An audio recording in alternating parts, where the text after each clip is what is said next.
coming today, and I'm glad we were able to get this meeting put together.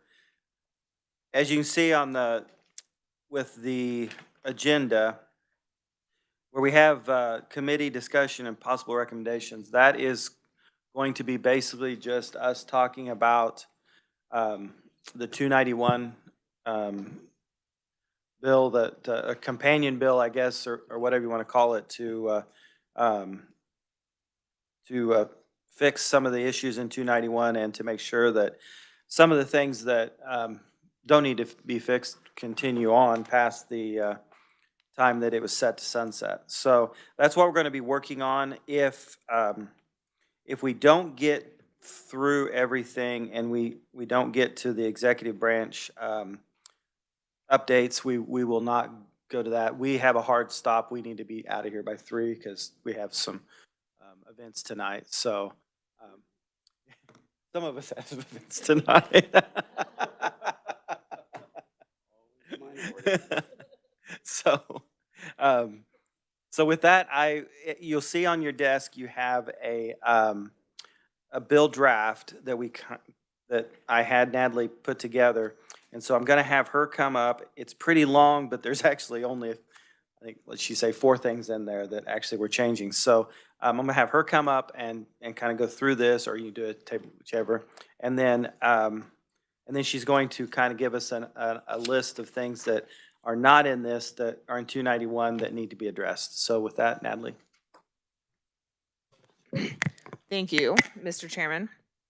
So the draft in front of you, essentially what I've done is I brought in all of the sections from Senate Bill 291, and then I made the changes that you guys agreed to in your last meeting, which I'll go over those. Those are highlighted in yellow. So anything that's highlighted in yellow is something that you guys agreed last time, but I'd appreciate you to review that language. And then there were a couple other changes, small changes that Chairman Hoffman had me make. So I'll go through those as well. And then I'll kind of go through the things that you probably still need to discuss. So the first few sections of this bill relate to the elected offices, Secretary of State, Treasurer, those offices appointing a CISO. So that was a recommendation that you guys made last time that you agreed to. So the first section is that section 3, 4, 5, and I think 6. The next change that you guys agreed to is to keep IT spending as being a separate line item. That is reflected here. Also, the CETO requirement to maintain the data centers in the United States is reflected in this draft, leaving the Judicial Council in the definition of the executive branch and restoring the CAPERS Cybersecurity Act exemption. And then finally, the requirement that the CISO review all the contracts. You guys had some discussion that might be a little bit too narrow of language, that you need to expand that to allow that to happen earlier in the process. And also maybe add that more people can do that.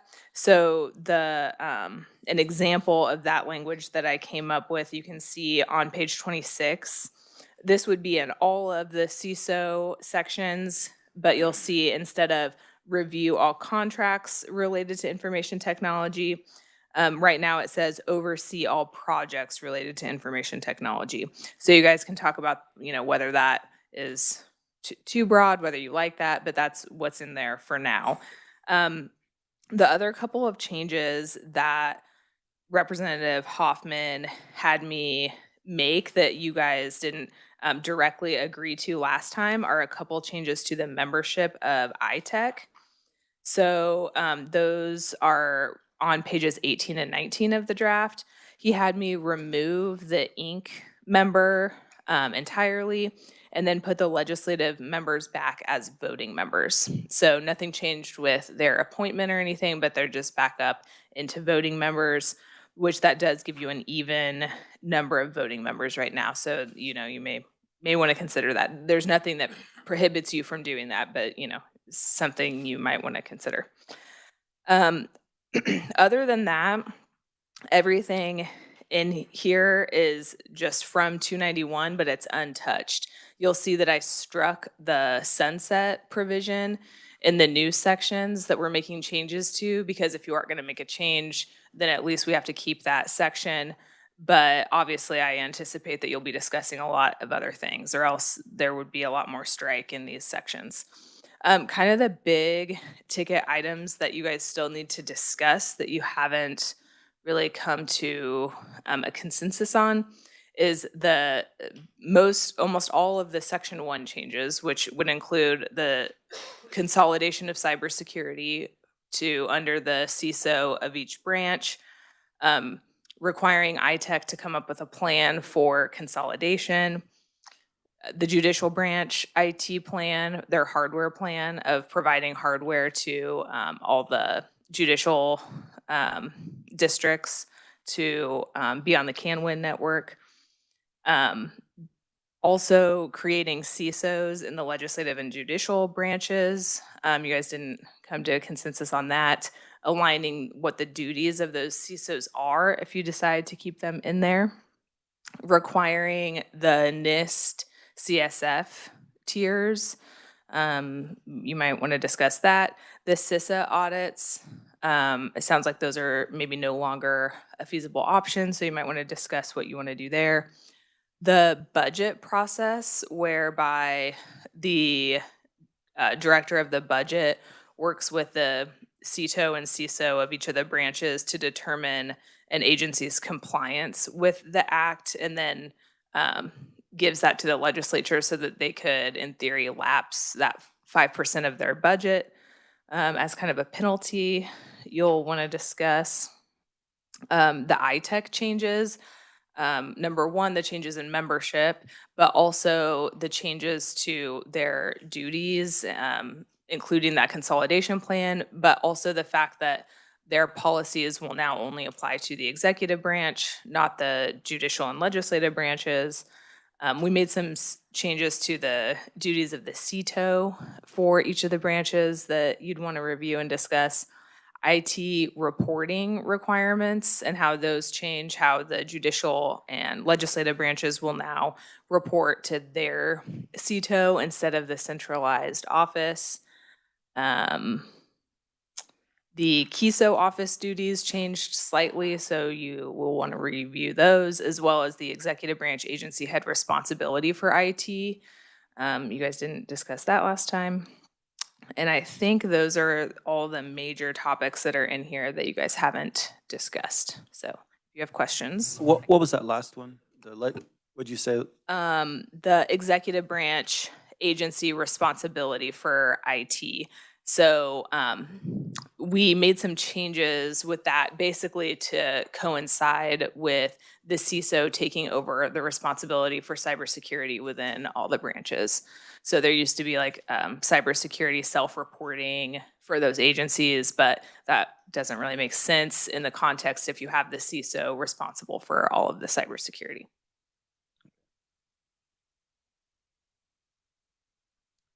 Do you have the, I know I'm trying to write them down. Do you happen to have that on anything that? So, Mr. Chairman, last time I put together essentially an outline that I had hoped would help kind of guide your discussion, where I put everything in topics and said, okay, let's talk about cybersecurity consolidation. And then hoping that you guys would kind of make a recommendation, I could take notes of that to put it in the draft. So I don't really have anything like prepared to give you. I mean, I could type them out, or I could maybe remove my notes from this, but I'm just reading it from that outline. So we could try to go through that outline again and take it piece by piece. I think that's what, yeah, let's try to do that along with what we have. So let's, what I'm gonna do after, is there any questions for Natalie as far as what we have put together so far? Any, on the draft? Is there any questions to Natalie as far as on the draft so far? Okay. All right, so I think what I'm gonna do right now is before we get into discussion, I'm going to have Jeff and Alex both come up, and then also if you Tom, if you have anything, um, have them kind of give maybe another crack at. Oh, yeah, Representative Borjan. Thank you. Thank you, Mr. Chairman. Is it possible to get access to that outline again? That would be much easier to sort of be able to follow along. I mean, these are substantive issues that we're considering here. Or maybe I could take a break and run to my office and see if I can find it from our last meeting. So, Mr. Chairman, I didn't distribute an outline. What I had done, instead of preparing like a bill brief, so you guys have my bill brief from last time, but instead of, just going through the whole bill again, what we thought might be helpful is if I just went kind of topic by topic. So, for example, the first one is cybersecurity consolidation, and then let you guys discuss, hoping that you would come up with a recommendation on that I could take notes and then build this draft. But it didn't end up working out that way exactly. So I didn't hand anything out to you. And you have my brief, and I believe James actually has paper copies of the brief, which goes section by section, if you think that would be easier. It's in the same order as the outline, the informal outline that I have. I could try to put something together really fast if you take a break, but Yeah, how long do you think it'd take to put something together? it depends. So, I mean, for example, I have cybersecurity consolidation. That's all I have on that topic. think If that's what you want, I can probably put it together pretty quickly here. Okay, yeah, because I Taking mean, I out just my tried to notes. write down. Okay. So if I can do it while there. If you're Can you do it having while there? them Okay. talk, I can. If that's okay, she's gonna try to put that together while we have Jeff and them guys talk. Is that okay? Yes, Mr. Chairman. Okay, all right. All right, thank you. All right, Jeff, if Jeff Maxim with Executive Branch, CEDO. All right. Good morning, Mr. Chairman, members of the committee. Jeff Maxon, the Chief Information Technology for Executive Branch. So I will try and kind of hit some of those points as we go through, and I know this will be a kind of a discussion as it goes. So kind of hitting on that first topic of the cybersecurity consolidation. I think there's some other ways we can look to try and capture some of that and address that with some more immediate action, knowing the current landscape. And the fact that we do have the Kansas Cybersecurity Act already in statute. I believe there's some small modifications to it in terms of just changing up language that mandates use of like cybersecurity services through the KSO. Right now, it's kind of could be considered optional in that language in there, but actually mandating that specific utilization of those services so agencies technically can't go around and do their own things, which we do have some agencies do on their own. And then also basically putting in some controlling of procurement of cybersecurity capabilities needs to be controlled through the security office and not allowing agencies or requiring agencies to get explicit approval if they want to get a tool that is different than something that is already being provided by the security office. So creating a little flexibility, but also mandating that every agency does need to use cybersecurity services. We do know there's also not a lot of full-time cybersecurity personnel in the agencies. A lot of them are like additional duties, doing other things, and the cyber is their additional duty. So from like a consolidation of cybersecurity personnel, there's not much to consolidate from the agency. So most of that capability already exists within the security office. So we do believe a lot of that is some minor tweaks to meet the intent of what 291 is saying to mandate that consolidation, but that minor changes of language updates, I think is the easy way to go about that. Okay, so what would do you have that language? Not right in front of me. I believe it's going into that difference between shall or must language that exists in the statute. Okay, in the current KCA, Kansas Cybersecurity. The Kansas Cybersecurity Act. Okay.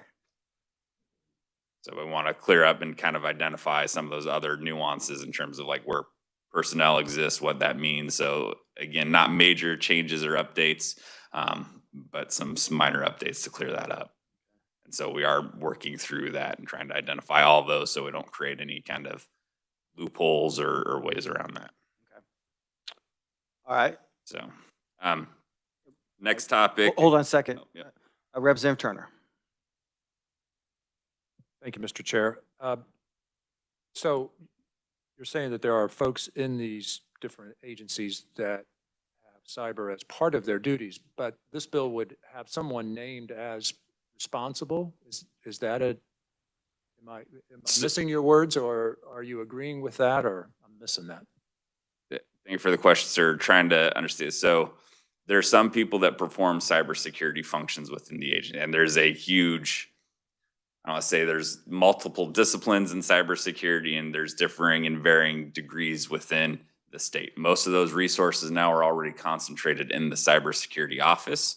There's a few agencies that say, I may have, you're my network person, but I may have you do firewall work for the agency, as that's maybe 1/10 of your job. Well, I have a team of resources dedicated to just doing work on firewalls. So their primary function, we wouldn't want to try and pull that person out because their primary function would suffer in that agency. So how do we reshift what that looks like, though? We may migrate the responsibility for those functions to the security office, but that person may not come with it. So that stuff we still have to assess and look at. But I think there's some very specific language where we can start capturing a natural progression of that migration without just, yeah, we're ripping and replacing all of a sudden. So. Senator Peterson. Thank you. Jeff, you're still wanting them to come through the security office if they want to do something different, so that everything, you're going to be the clearinghouse for. Yeah, yes, sir. We do want to put in a exception process to any of that as well. Excellent.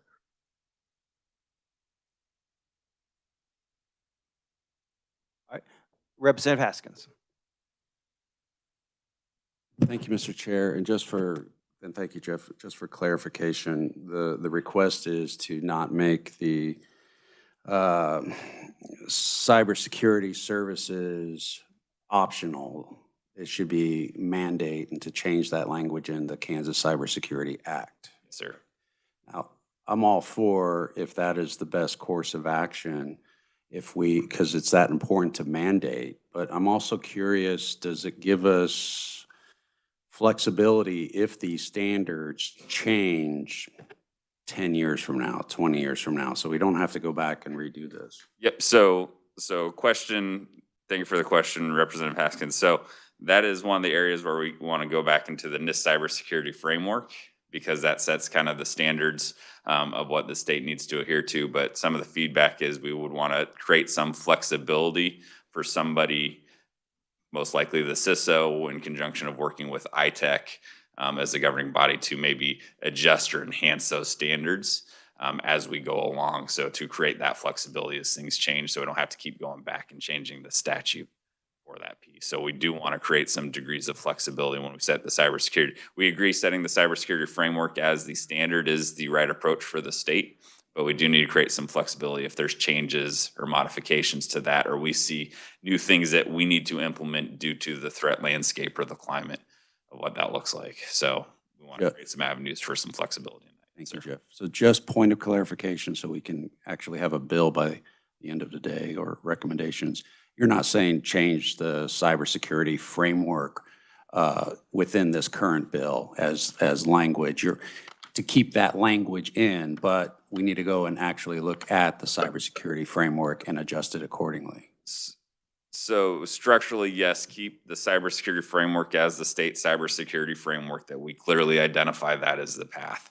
We do want to adjust to allow flexibility to make changes. Like we see this threat coming down the pipe, we need to change a state standard requirement to address that. That might be a little different than the cybersecurity framework. So we need to create that flexibility. We also want to look at the tiering. The tiering levels in there now will present some challenges, because there'll be some fiscal and financial constraints with that to get to like that tier 4, which at that, like I said, you're talking about like DOD or Department of War level initiatives. We want to show progress, maybe more as the approach, that agencies are continuing to show continuous improvement in their posture is maybe the new kind of measuring stick, that if they're not showing progress, that's where we go back and say, hey, there's discrepancies here. This is what it's going to take to solve that issue, and work through the budgeting process to resolve those specific issues. Senator Tyson. Francisco. Thank you, Mr. Chair. I'm wondering if we can start to work on language now on the bill. Fine. So I'm looking on page 2. This is one that talks about developing the cybersecurity program. The second sentence, shall ensure that such programs achieve a tier. Do we want to say shall report progress towards achieving those tiers? And then the legislature would know where we are? Yeah, I think, and maybe where were they going to report the progress? Would it be a report, or would it be reported to here, or to Ways and Means, or appropriations? I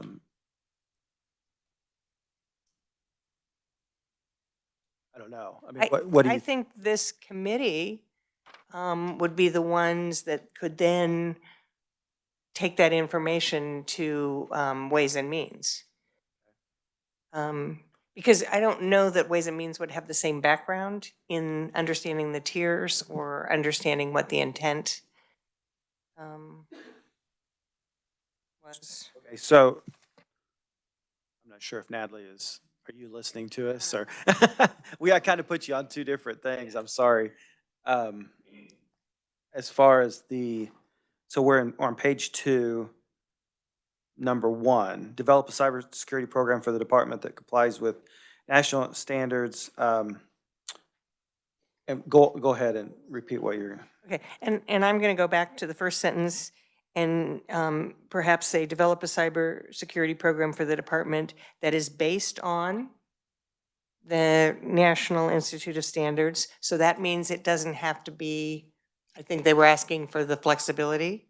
So we want to know that the program is based on those national standards. And then the Chief Information Security Office shall report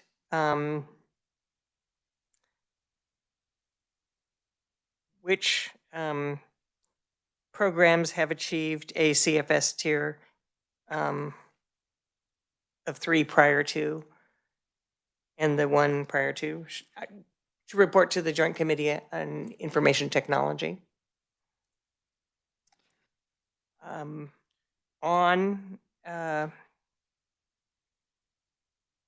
When would we want that report then? In the fall? Yeah, I mean, we'd want, if we're going to send it to us, we'd want it, right before we would start meeting. But I think we're going to take out, and this kind of gets into that. I think the thought was we would take out the tier 3, and tier 4, so that, and then just say something like show progress. Is that what, I think that's what everybody was kind of thinking? Or you were thinking, at least? Well, I was thinking that we would use those as a standard and then understand if we've gotten there or not. Because otherwise you're just having progress on CFS 2. Plus. I think the thought would be we'd reach CFS 2, and then the progress would be showing of the maturity that's happened after that. Go ahead, Jeff. All right.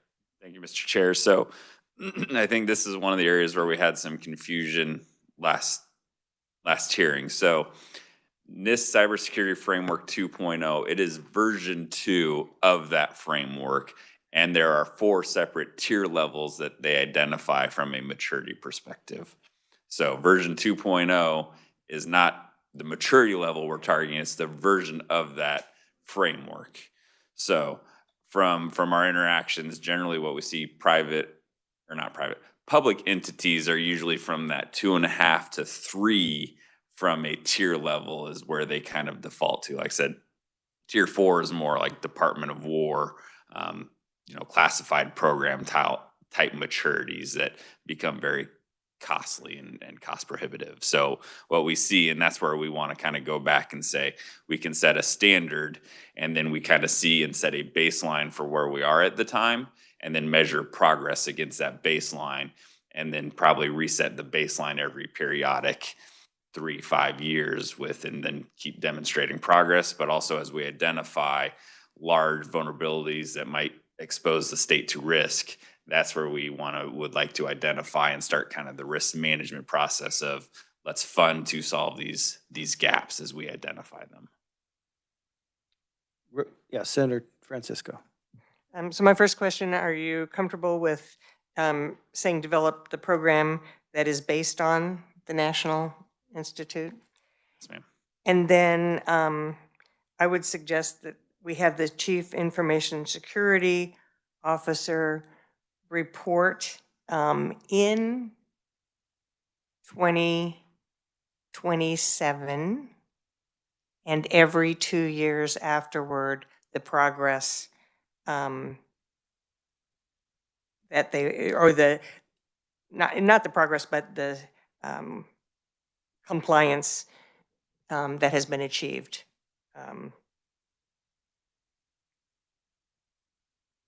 And then we would have it each, what we'd like it to have the beginning of each of the House terms, so that the JCIT would get that information the first of the 2 years that in our election cycles. Adelaide can figure that one out. Which would be 27. That would be 27. So, so my thought was, so we had talked a little bit about baseline. I mean, we don't really know where we are right now. We don't know, you might have a little bit of an idea where the agencies are, what maturity level they're at. Do we want to have some sort of or is it the 27 report going to be that baseline, or do we need a baseline set before that? That would be put together, a report, and then in 27 would be show of maturity. Does that make sense what I'm saying? Senator Tyson. Thank you, Mr. Chairman. Is this information that's provided by the report the vendor's doing? If not, why not? Sure, yeah, thank you for the question, ma'am. We did a high-level baseline. We did not go into full depth within agencies because that is a significant effort to establish a full audit, essentially, of the agency. At that, we didn't have the time frame to do that across the executive branch. But we do have a cursory, high-level estimate of where the baseline is for the state. So, Mr. Chairman, is that report available to us? That would be a closed session discussion, I believe, sir. Right, yeah. But is it available now, or is it?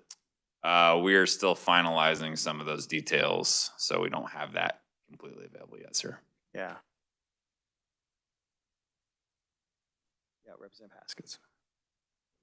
Thank you, Mr. Chair. And I do support the senator's recommendations. And the one thing that I would offer up is I'm not certain why the baseline needs to be necessary within a bill, that I would assume that we would want to make the bill a concrete, and I agree we don't need to list tier 1, 2, 3, 4, but I'm curious if we can put in language that would say whatever the National Institute of Standard Technology Cybersecurity Framework deems as secured for the state agencies. So if it's the 2.5 to 3 range or whatever, because the baseline would tell us where we're at, but they should be showing progress no matter what the baseline is towards that standard. Now, the baseline would give us how much it's going to cost if we have to get up there. I'm thinking out loud now. I don't want to be concrete, and I would like for it to be something that we don't have to revisit every year to rewrite when we all know it needs to be secure. Hopefully that makes sense. Right, I think so. And I think that what it needs to be based on is the NIST 2.0 standards. And I don't think we need to put in anywhere a CFS tier level. We just need to show progress on the maturity at whatever level is deemed.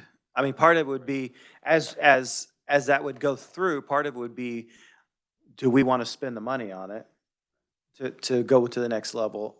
And where are those agencies at? Is that making sense to everybody? Okay, so do we have that in language that would be? Go ahead. Thank you, Mr. Chairman. I'll kind of relay it back the way I understand it here. So you want the language in all of the CISO places to say, develop a cybersecurity program for the agency, department, branch, whatever, based on the National Institute of Standards and Technology Cybersecurity Framework, CSF 2.0, as an effect on July 1st, 2025, or 2026, it will be now. And then you want reporting starting in 2027 every 2 years to this committee about the maturity level that's being reached. I think what you still need to discuss ultimately is who will be doing that reporting. Because if you don't keep, right now, Section 1 says all the cybersecurity is performed by the CISO of each branch. If you don't keep that, then it doesn't really make sense to have this CISO report on what agencies are doing. So it's either going to have to be, you know, if you keep that cybersecurity consolidation, then I think the CISO is the appropriate person to report that to you. If you don't, then you may want to consider who you want to report that. So just for right now, let's put it as a CISO. And then then we can go back and talk about that aspect of it later. So, okay, hold on just a second. Let me see if I can. Okay, so that takes care of the NIST standard part, right? And also the, yeah, okay. Oh, yes, please. Go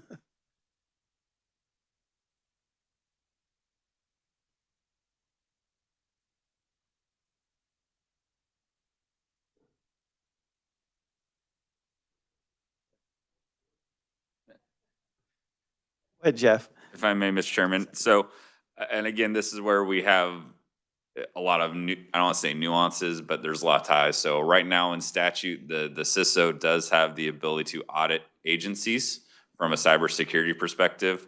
In this model, we would want to increase that to basically clearly state that we can bring in a third party, since we're removing CISA from the audit mechanism, allow us to effectively bring in a third party to conduct some of these audits as well. So there is that degree of independence beyond. So we do want to expand some of that and recommend expanding some of that language too, that while the CISO and CISO would be responsible for providing that report to the legislature, we have an independent body helping us build that report. Okay. Go ahead, Senator Tyson. Thank you, Mr. Chairman. That doesn't need to be in statute that a third party's going to look at or something. I mean, maybe we need an overview of what statute is from Natalie, but this is hardcore creating lines. We're not trying to set up a software. We're setting up a framework, not the details. Sorry, Mr. Chairman, just my opinion. Yeah, that's fine. Yeah, I mean, because I think you would have that authority anyway.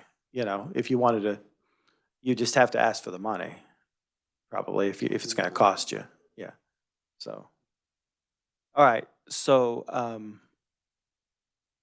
Natalie, one of the things we want to make sure is that in that language that it's reported to JCIT.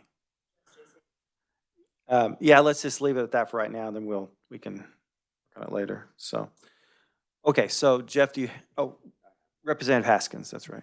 And again, all this is just to move forward, but in reference to Jeff's independent audit, it looks like in 3AI, it talks about agencies to perform annual audits of the Department of Compliance and applicable state and federal laws and make an audit request to such agency annually. And so without putting down that it needs to be independent, it gives flexibility to what type of audit we want to have. And so the audit motion seems to be in the bill as itself. Mr. Chairman, sorry, so that part is coordinating with CISA for those audits. And I think you guys heard last time that CISA is no longer doing those audits. So you could change that to like coordinate with someone, or, just ensure that an audit happens and not say who with, Right. but you would need to make some, Okay, so- changes to All that. right, so that would be, is someone a legal term? Coordinate with someone? Oh, it would be Because it sure Probably sounds just like be a the lot of attorneys CTO. will get hired. I think it would be that it would just be the CTO would make sure that audit happens. Yeah, so then, do we want to make a motion to do that? Yeah, go ahead.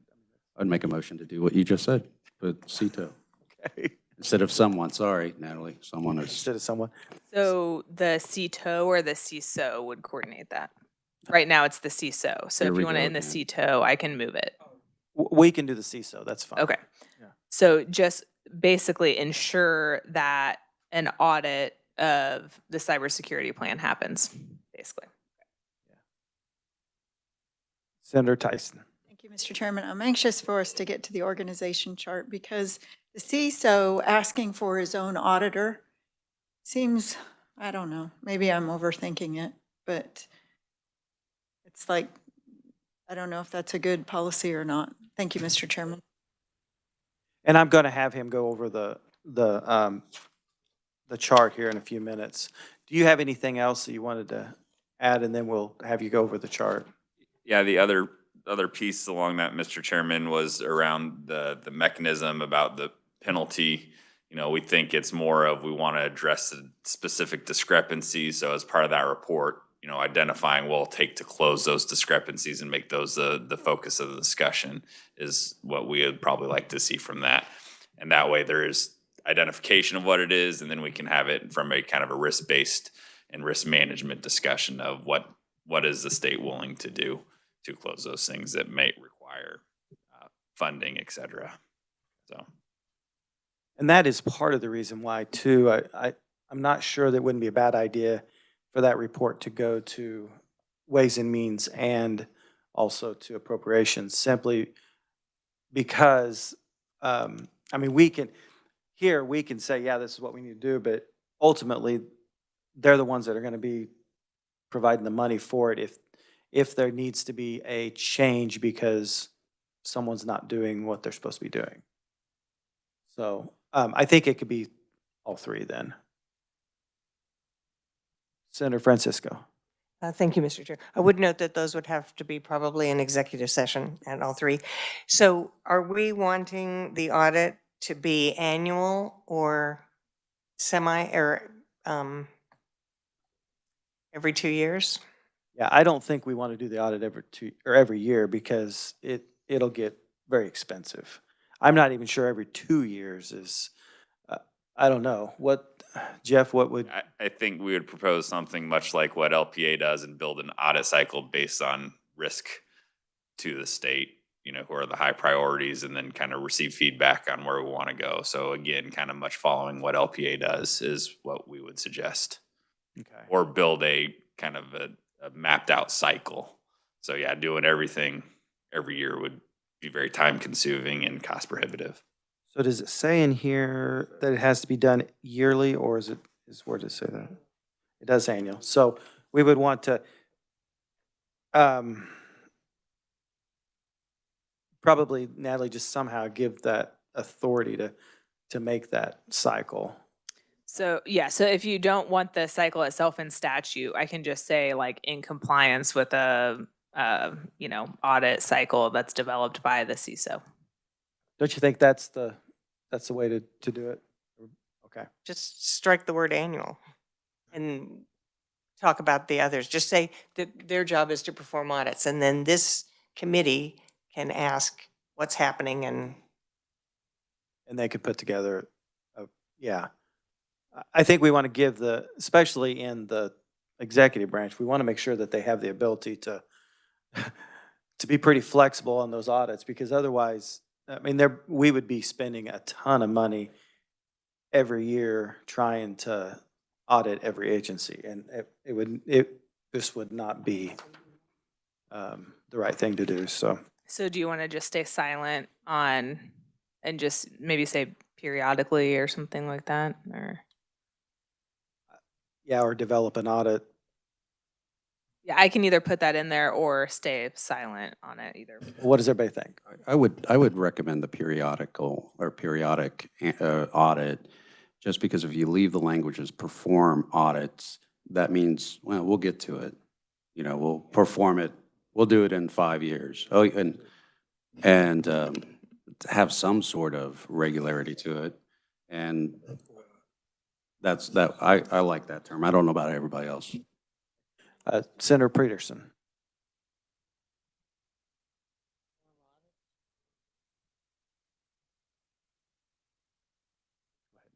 Thank you, Mr. Chairman, and Jeff can correct me if I'm wrong, but from the sound of last time's update, CSA is no longer performing those audits. So you'd have to find someone else. Oh, you want okay. So then the CISA would be auditing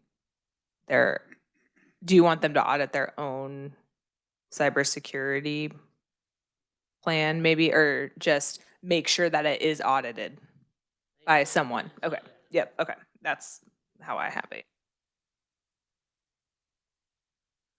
All right, anything else on that part? Everybody? Okay, Jeff, why don't we go ahead and we'll talk about the language. So the language that you had, you're still putting together as far as for the accountability, I guess. Yes. So. Sir, so that is one thing as we work through, because there are valid points about independent stuff like that. So cybersecurity, as I've presented before, is a combination of what the security office does, what the agency does from business process and policies the agencies do as well. It's not just, and so we'd be assessing the totality of those things. And so it wouldn't just be things just the security office is doing per se. So those are the pieces that, you know, again, there's just some nuances on what we want to word that, and again, establish a baseline, show the progress, and then report discrepancies that need attention in terms of funding or resources, things like that. So again, much aligned with what we're talking about. Okay, so what I'm going to do, if it's okay with everybody, is we're going to have Jeff and Natalie kind of work on that language, and then we're not going to introduce this bill until everybody's seen it, you know. So we'll now we'll probably be in session, but so because we're not going to have that language today or any of it really. So if that's okay, we to let him do that. Okay, I'm getting nods. So Jeff, you want to go ahead and go into the chart?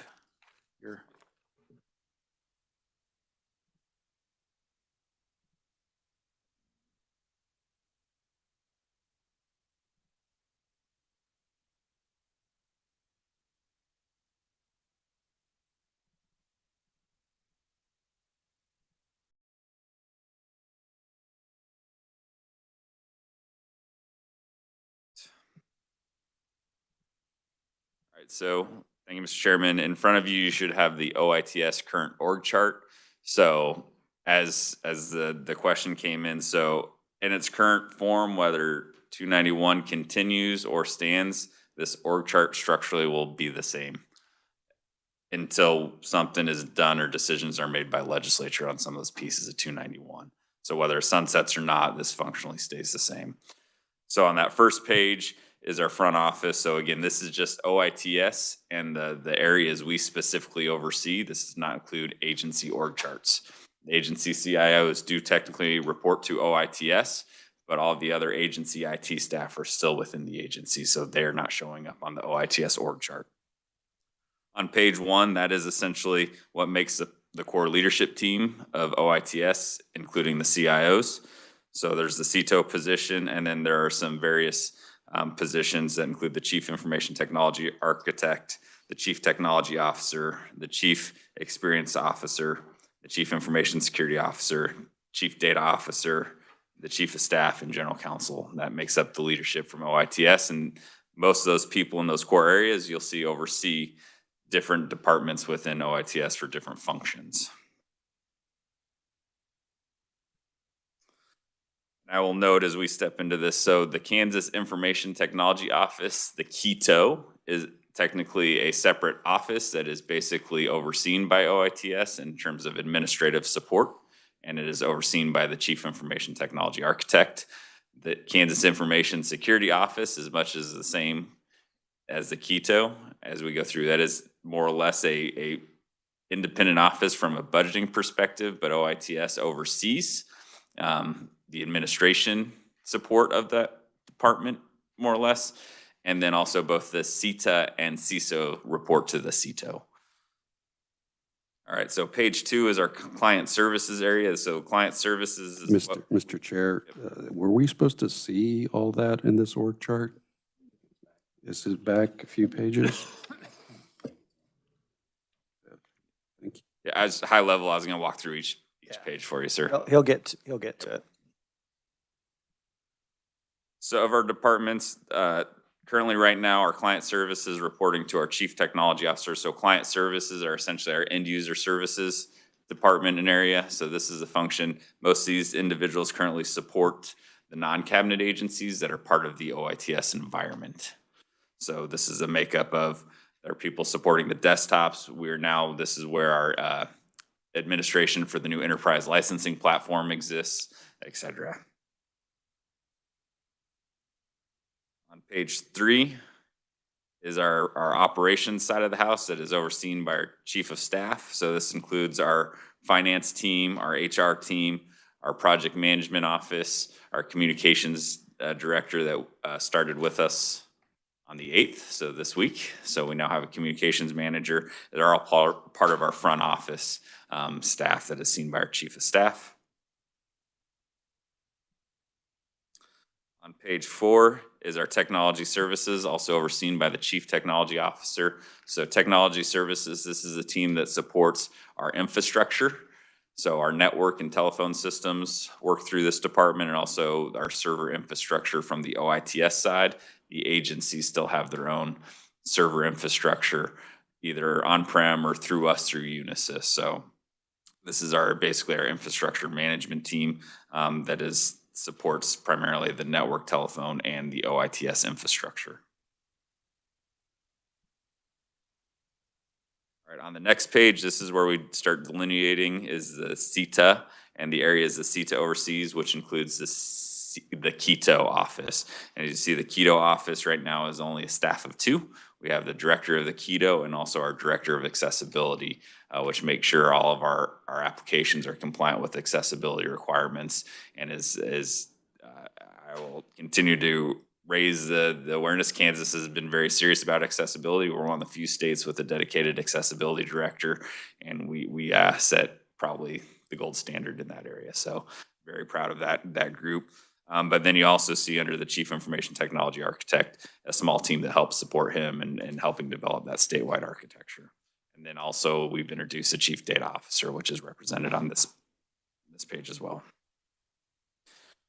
right, on page 6 is the Chief Information Security Office and the Cybersecurity KISO. Yep.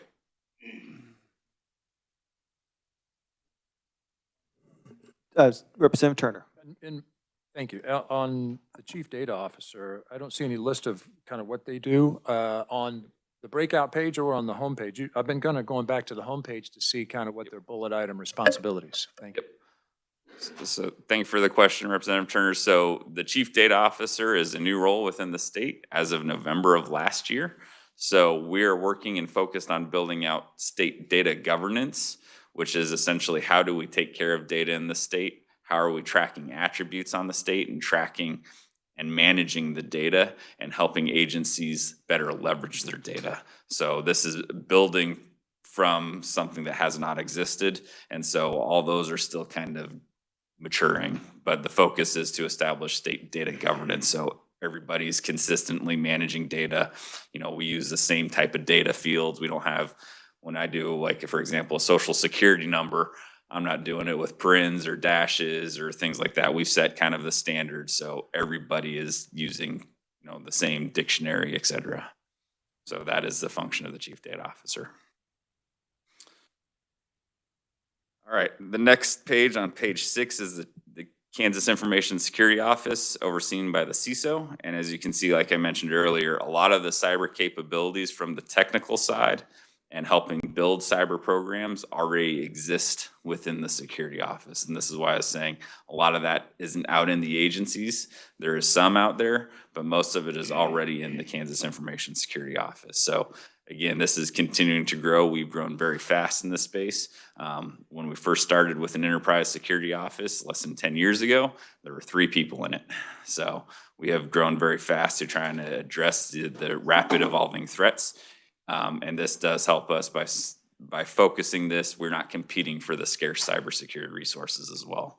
So they're very hard to come by, and the ones that we do find could be offered a lot better salaries in the private sector. And so we do our best to try and compete as much as we can. And this is a way, by focusing and centralizing, this is one of the benefits we can try and attract that. All right, on page 7 is kind of a key or a legend to help kind of identify what each of the positions mean based on their color codings, et cetera. So. Any questions? Senator Tyson. Thank you, Mr. Chairman. I actually have a few. Thank you for putting this together. So the 7th one, General Counsel, there's no follow-up bottom page, or it's not off on its own on the first page. Yeah, that is the sole position, is just in that core leadership. There's no staff with the General Counsel. He reports directly to me. What does he do? So our general counsel will do a handful of things, much like most general counsels and agencies. Helps us, obviously, you know, personnel matters. We'll help have contract review processes, agreements with agencies. As we also start stepping into privacy areas, we need somebody to become an expert in privacy, and they'll start leading the privacy program for the state that we're going to develop. So there will be a handful of things that they do. Okay. And you have captured all of the agencies and departments over in the yellow on the right-hand side of the front. Those are just the CIOs that technically report to me. So So I don't technically have purview over agency IT staffs. who has the overall picture for the state of Kansas of what's going on with the IT? Have to build Because that. this is not. I know, why don't we have that? I mean, that to me is what we're trying to change here. And that's, I think, what Gardner was bringing in. That's what that report that Gardner is going to show. This is what we need to do to get there. But we're not ready yet because that report's not ready. When will it be, Mr. Chairman? It'll be ready in the first of the year when we go into session. I'm just cautious we don't get the cart before the horse on some of this, but thank you, Mr. Chairman. So another question, are all of these employees or any of them contractors? And where do the contractors show up on your list? What is presented is just our actual FTE headcount. So Okay. How would contractors, do they report to you directly, to they the, would report to their technology stack leadership. So if it's a network person, they would report to the CTO. okay. Okay, trying to get our head around this. Also, Mr. Chairman, I'm trying to understand where Keto's hanging off here on the front page and the relationship with Keto with these agencies and departments and OITS. Yep. So Thank you for the question. So Keto is identified as its own independent office in statute that OITS provides administrative support to, but is also overseen by the Chief Information Technology Architect, who also by statute reports to my position. Okay, and that's why you have it hanging off the front page. How many other oversight groups are there, such as Keto? The Keto and the KISO, What was the last one? the Kansas Information Security Office. And are they on this sheet? I don't see them. They're the Chief Information Security Officer is identified within that core group on page 1, and then their page is page 6, ma'am. Thank you.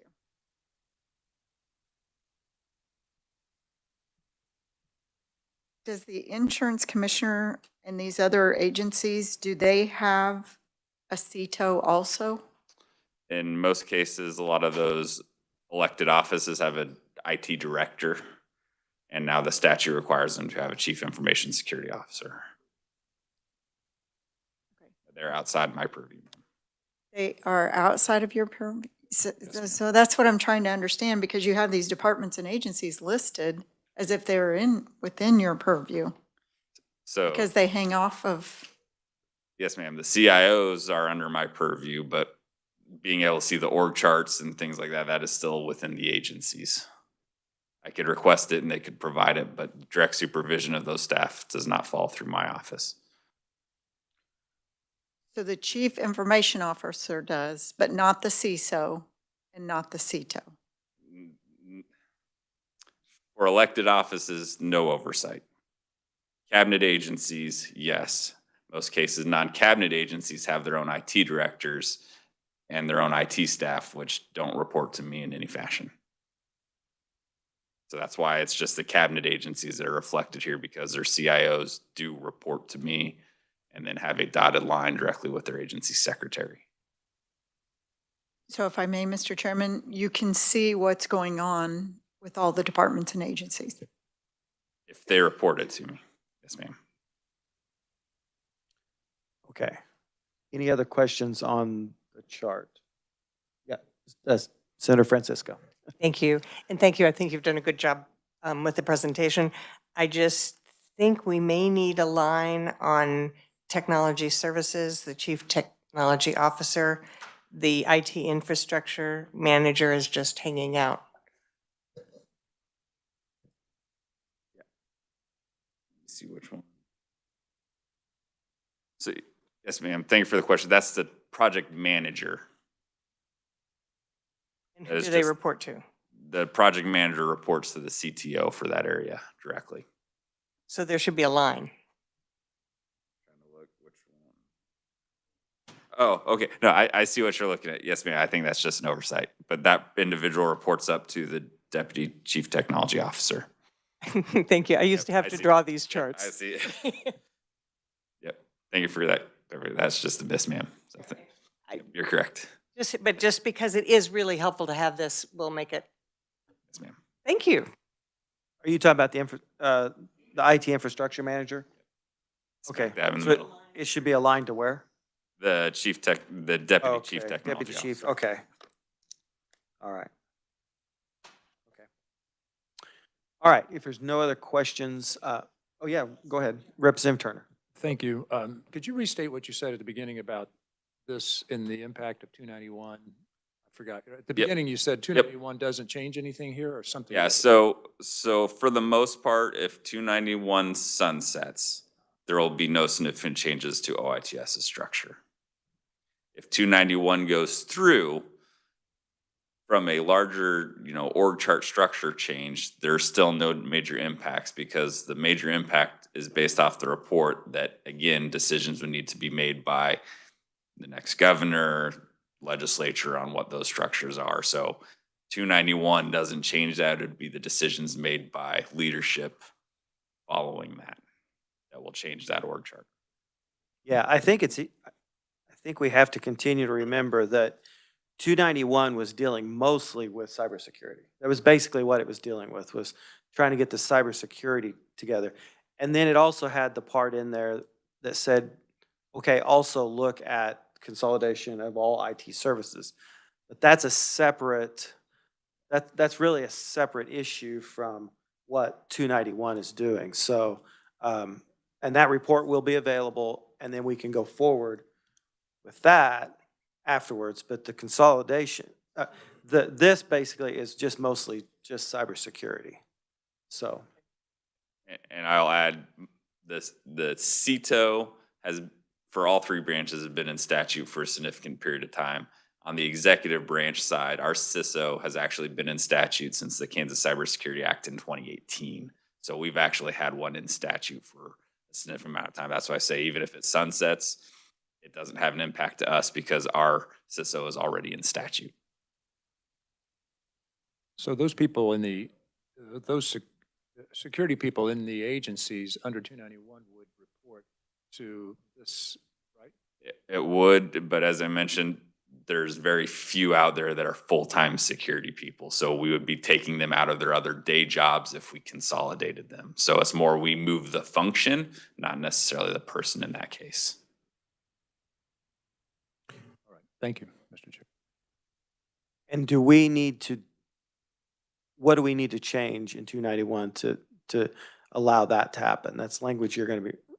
That's the one that's the simple changing agencies must use the security services from the security office. But that's in the Kansas That's the tweak, Security yes. Act. Okay. All right. Any other questions for Jeff before we let him sit down? And then I'm going to have Alex come up real fast too and talk about changes. I mean, stay here because we may, but yes. Oh, Senator Tyson. Thank you, Mr. Chairman. Based on that last statement, I just want to be clear. I know papers has been exempt. Are there others, or where does, when you say all, that's what I'm trying to get my head wrapped around. Where are we at on all? Yeah, so thank you for the question, ma'am. That's been decisions that have been made by administrations, legislature that I can't speak to. As agencies may come forward and try and argue for an exemption from something, that's something they argue with you guys of whether that gets put in statute or not. So we've been, and so there's years of, and have you known, where there's been attempts to consolidate things like that, where just we're kind of in this hybrid state, as Gardner alluded to, hence why CIOs report to me, but their staffs don't. But it's just there's never been that place of full authority or visibility that has ever been established. Thank you, Mr. Chairman. I cautious the word all. Well, I think it's, well, we'll look at it. We'll see what, okay. All right, thank you, Jeff. Appreciate it. All right, Mr. Wong, are you ready to be grilled?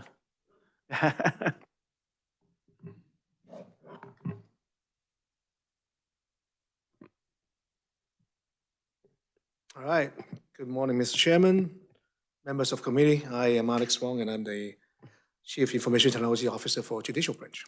So I will start out with talking about our suggestions and recommendation with languages we want to see in the bill. Actually aligns a lot and agree with a lot of what Landry already put in. So I'll just very quickly point out those points. So first of all, appointment of CISO for Judicial Branch absolutely makes sense. And then allow that position to build the cybersecurity program for the branch itself. That is completely aligned. And obviously then that cybersecurity program has to have a dedicated cybersecurity budget. And we also believe that that should be continued forward. And then after that, I think this is where some of the flexibility comes in.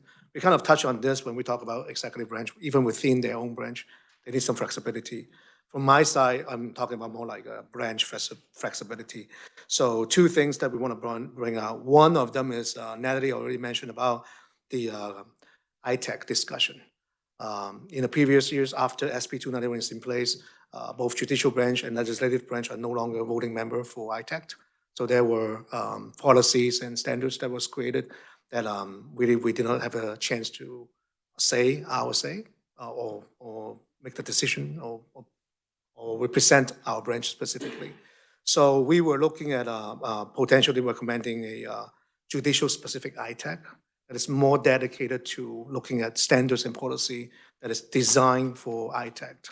And with that said, that actually is going to link towards one of the discussions that we have earlier about NSF standard, right?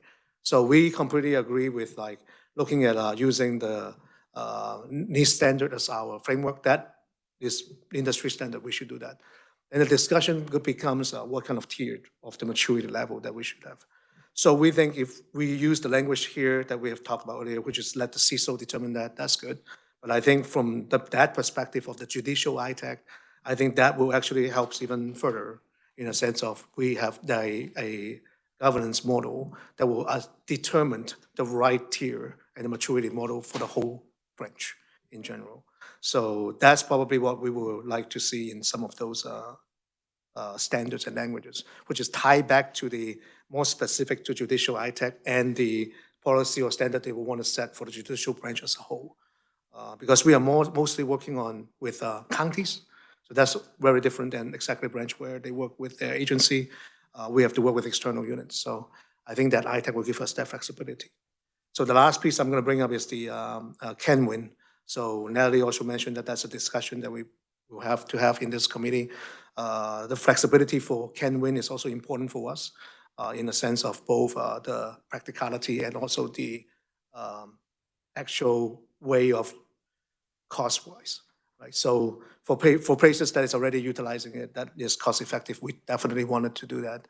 But for more rural counties and places that is a little bit more cost-prohibitive and also less practical in those senses, we might want to, we want to introduce some language to provide some flexibility into using other potential network service provider in addition to CanWin. So those are the ones that we have.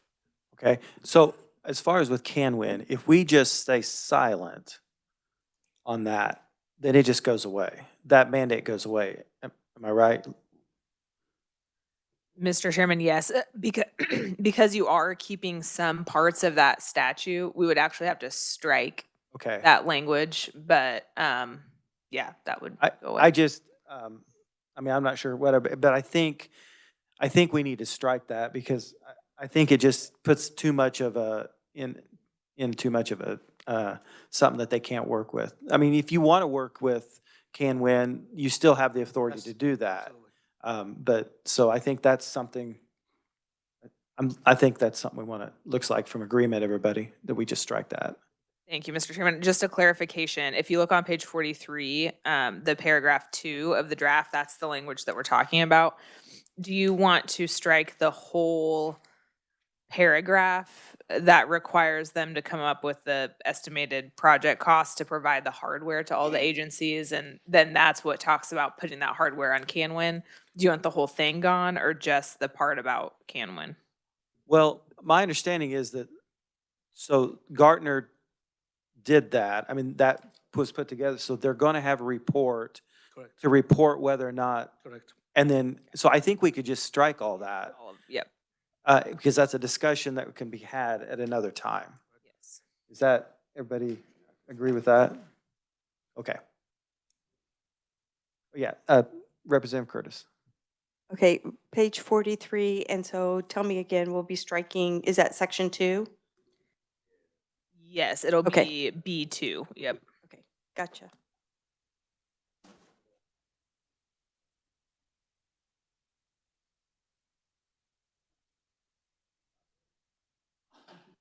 All right, so which part of this?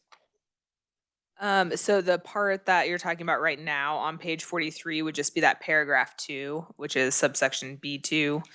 But it would be actually two, that whole section 2. Yes, is all your- of that paragraph 2. Paragraph 2, I On mean. page 42, what comes in prior to that, because the lead-in is prior to January 1st, 2026, which they will have done Right. the plan or whatever. But right now, I would plan to keep in that requirement that ITech develop a plan to integrate all executive branch IT, unless you tell me otherwise. Yeah, no, I think that, yeah, leave that part. Yeah. Okay. And then I think Senator Tyson was going to talk about C and D. Right now, my understanding would be that you would keep that, but feel free to talk about that. Okay. Senator Tyson? I was just clarifying that that wasn't part of the strike at this point. I didn't know Oh, okay. exactly where we were Yeah. at. Okay. Thank you. Okay, so I think we're good on that part. And then, so as far as, well, let's go ahead and have you go over your chart, and then we'll come back to the. Yeah, so our ultra is much simpler than executive branch, but at the same time, I want to point out the new ones where this is all the IT staff report through OJA, meaning that they are employee of state employees, they're not county employees. So we do need to work with counties because we use their network and we use their staff to provide those services, to provide the overall security posture of the state. So I will point that out. So if you go to the CETO chart first, the CETO position is my position. So I have 6 direct reports. So you can see on the right side of that chart, there's a deputy CETO in that position, which basically oversee all our front end operations. So those are help desk. And you can see that it divided by urban counties. So each urban county is from the 3rd, which is Shawnee, 10th is Johnson, 29th is Wyandotte, 7th is Douglas, and 18 is Sedgwick. They are all dedicated staff to provide specifically like court services. So let's say you use the case management system or you use e-filing. Our job is more tied to application and make sure those application works on those computers is the primary operation for those staff. And then you see the right upper line where there's a IT support manager, and then there's like 7 FTEs sitting there for our IT support analysts. Those are the rest of the counties. So other than the urbans, these are the ones that distribute and help out the rest of them that is not included dedicatedly for those urban counties. And then there's a little one for AV support because we do have a lot of audiovisual equipment in Supreme Court and Court of Appeal and other places that we need to utilize those for remote hearings and things like that. Right side, IT infrastructure manager. So we have 6 FTE in there. Mainly the operation is to maintain and support the server operations and all the hardwares that we have in the Judicial Center. We also have a separate set of disaster recovery equipment in Johnson County. So these are the staff that is responsible for those areas as well. Next one is our application manager. So you can see those are like our website, our web applications, and our in-house programmers that develops, like you have seen the demo for the self-help center earlier. So that would be a good example of what those programmers are for and developed for our branch. Then we have the position of IT solution architect to connect everything together, making sure everything looks right and develop standards across the branch. And then finally, the data analytic team that is dedicated to look at all the data that we collected, identify them, making sure that they're in compliance, making sure that our integration point is correct. And they are actually right now working on a data warehouse project. So that is the summary for my side. Questions before I go to the next one? Any questions? Senator Tyson? Thank you, Mr. Chairman. Thank you for the presentation. So what is your relationship between OITS? You mean the relationship Judicial. from a functional perspective? We utilize their network. So like the CanWin we just talked about, the whole judicial building is using CanWin network. But are you one of the agencies or departments that reports to? No, we do not report to the executive OITS? branch. And you're not required by statute to use OITS? I will say it this way. The statute right now is using the term telecommunication. So that term at this point does, in scope on statute, requires all state agency, including all 3 branches, to use executive branch network. So that language is in place. That is CanWin. That is CanWin. That is correct. I just wanted to make sure, and we're taking that out for the judiciary only at this point. Or we're not? No, all we're doing is taking out that the judiciary is required to use CanWin to get to the other counties, not. So why aren't we giving them flexibility on the whole system, Mr. Chairman? Let me go back to, that's two separate bill, right? That's the bill that you mentioned, which is a telecommunication statute. That is not SB 291. So for SB 291 specifically, we were asked to develop that plan, that cost of what it looks like. If we do needed to, let's say, change the way that the county do things today, so that it becomes either a OJA provided, like state-owned infrastructure for those county and state-owned workstations for them. So that's what we are thinking about. Like in this case, we might need to have different way depending on the practicality of the counties to do something different. And again, I mean, that's maybe a conversation that we have later, but as far as for 291, it's not part of it. Yeah. But I agree with you that the Gartner conversation will bring this topic back up. Yeah. We should Yeah, the determine. Gartner should, bring. Correct, it will. Yeah. It will. Right.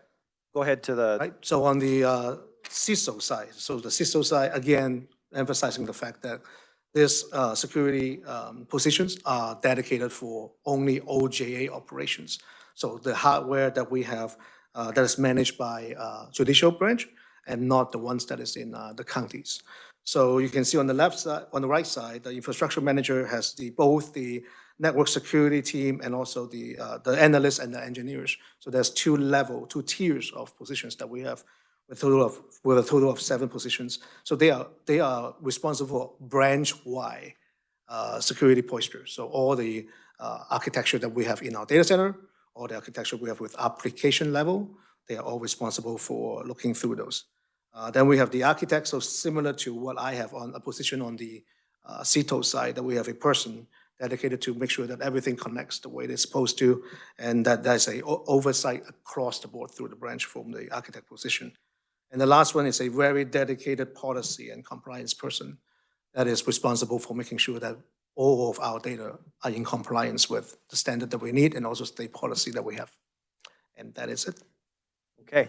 And if we do not put it back in the statute, the CISO position will not be in, That's correct. yeah, okay. That is very correct. Yeah. So we need that position for sure. Yeah. Representative Haskins. Thank you, Mr. Chair. I just thank you for the presentation. Just for clarification, based on the org chart, is the CISO separate from you? That's correct. Okay, We thank you. both report direct to our court administrator. Thank you. That's for, the intention for that is the check and balance too. So there's a side that is representing the security part of it, and my side is basically looking at like how much of a business impact that the security measures is going to have for the whole branch. So it is intentional that way. Representative Turner. Yeah, just, thank you. Just following up on your question. So before 291, you didn't have a chief security officer? We do, but not on statute. So I think that position, I need to look because that's before I joined the organization. That is before the cybersecurity incident. Okay. Yeah. So we have a position that does similar duties, but not dedicated. And so after the SB 291, we have a specific person in there. Okay. Yeah, thank you. I mean, you said it's needed. That's why. Oh, much needed.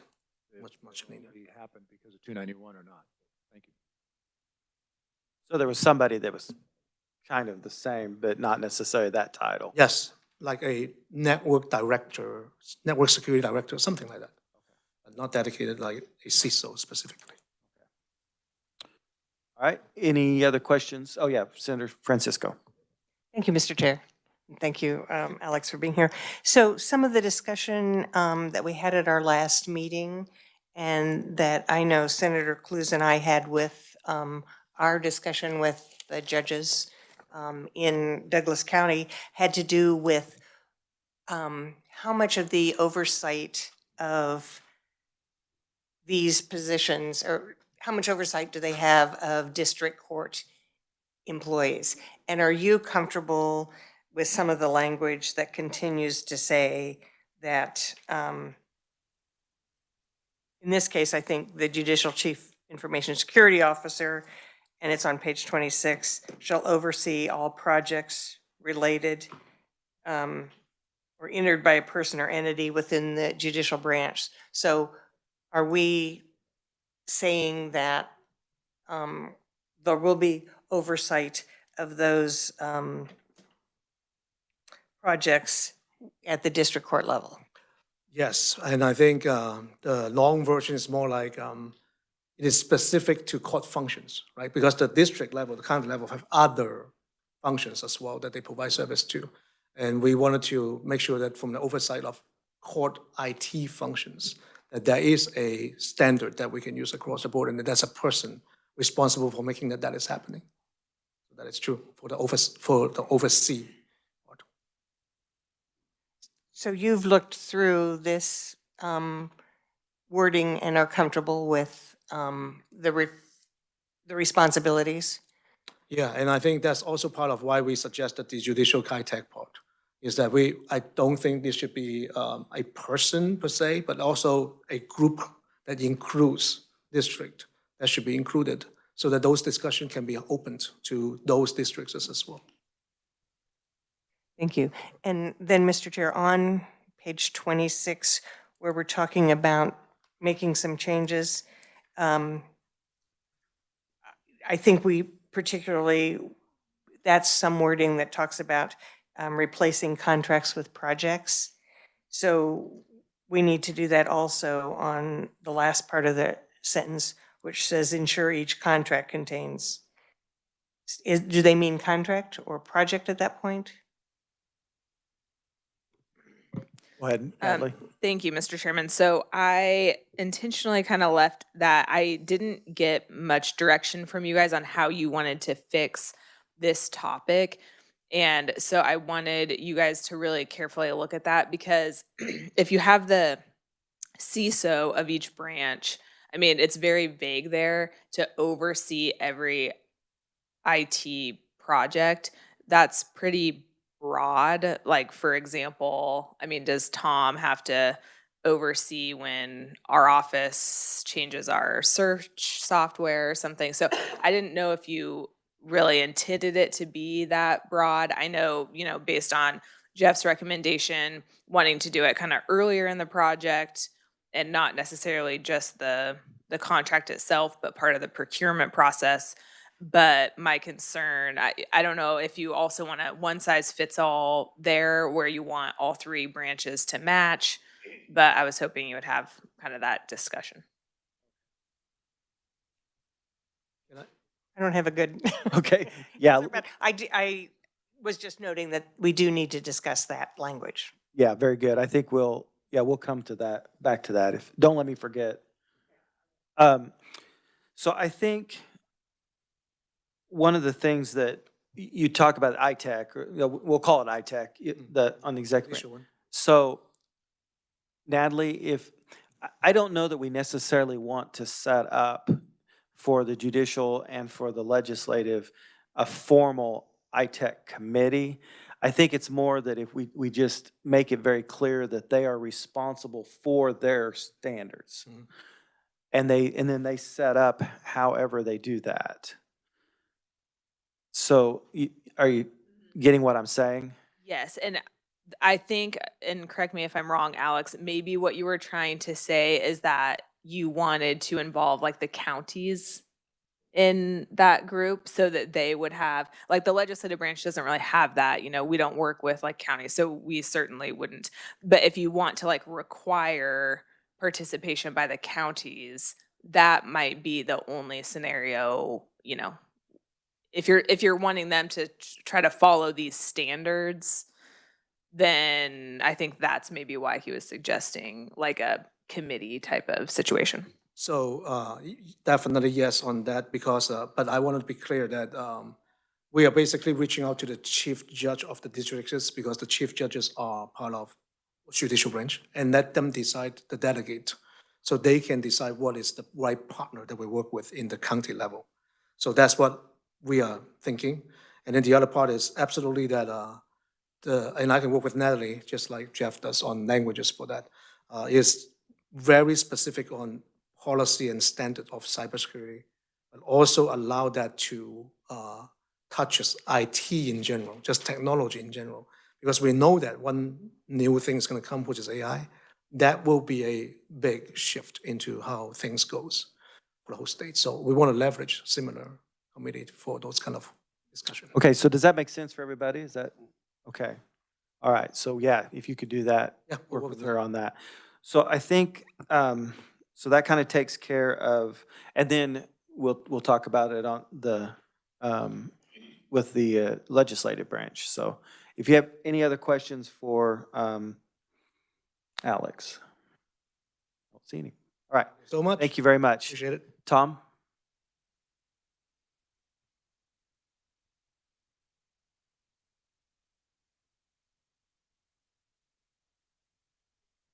Thank you, Mr. Chairman. Tom Day, Director of Legislative Administrative Services and Interim Chief Information Technology Officer for the Legislative Branch.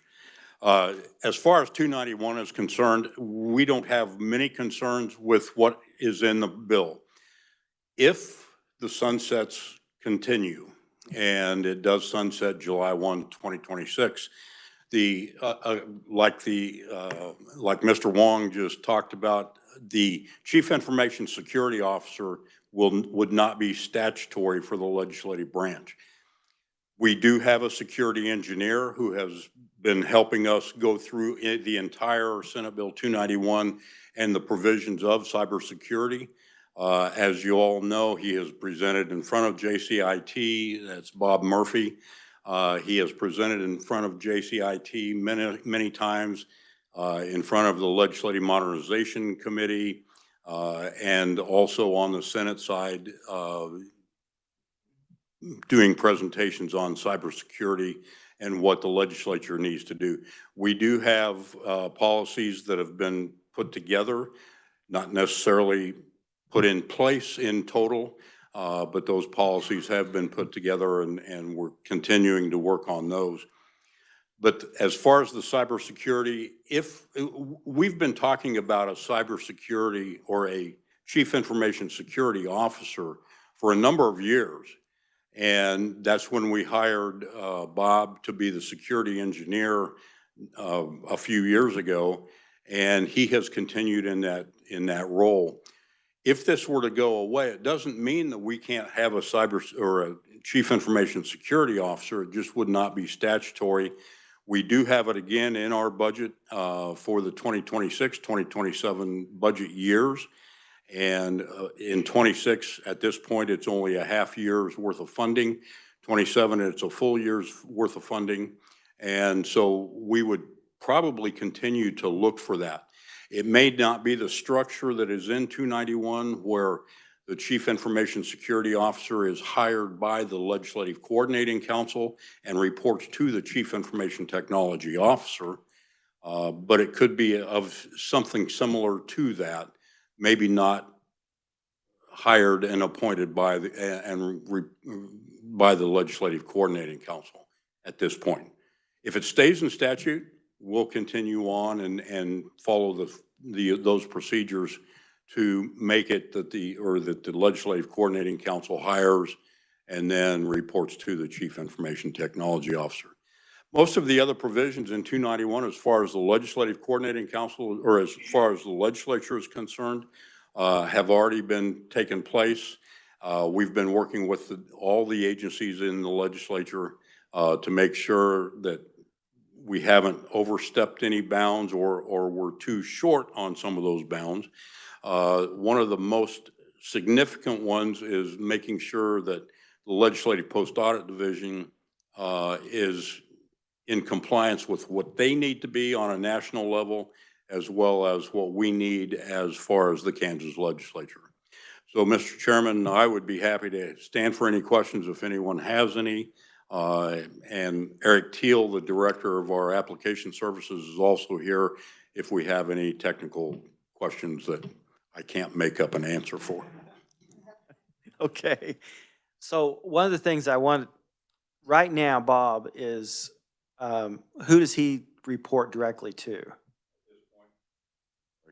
At this point, to me, the Chief Information Technology Officer. He does. Okay. Interim. Interim, right. Yeah. Hopefully that'll change soon too. Yeah. Well, so that's what I'm trying to make sure that I think the CISO position needs to be where it looks at all the, I won't call agencies, but all the divisions in, post audit, KDL, KRELD, all them, and not just the IT part, IT division. So that's what I was trying to get to, is whether or not he reported in the IT, or if he reported to you. It's to the chief at the, right now. Okay. But is that part of the structure when he was hired, was that he would report directly to you, or is that just the way it is right now? That's the way it is right now. And even in 291, that's the way, or the chief information security officer Right. would be. Right, but not Uh, necessarily the Bob's position. Right, that's correct. Okay, And I would envision it that the or the security engineer would report to the chief information security officer in that chain of command. right, okay, that's what I thought, all right. Any other questions for Tom? Yeah, Senator Francisco. Thank you, Mr. Chair. Thank you, Mr. Day. If you could look at the language that talks about the contracts and by the end of the meeting, see if you have any great or better language for us that would be appropriate, because I think you understand that responsibility and that job. Senator Tyson. Thank you, Mr. Chairman. How long have we been without a CETO? Since June of 2024. So it begs to question the titles, the jobs being done, obviously, the function. And we all know that the legislative branch is the smallest one. How many of these need to be actual full-time positions then? Couldn't the CETO and the security officer, or, I mean, there could be some overlap in these positions.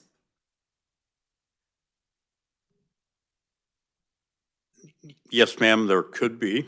And I don't want to go too far from my perspective to say something outside of the Legislative Coordinating Council, what their wishes and demands would be.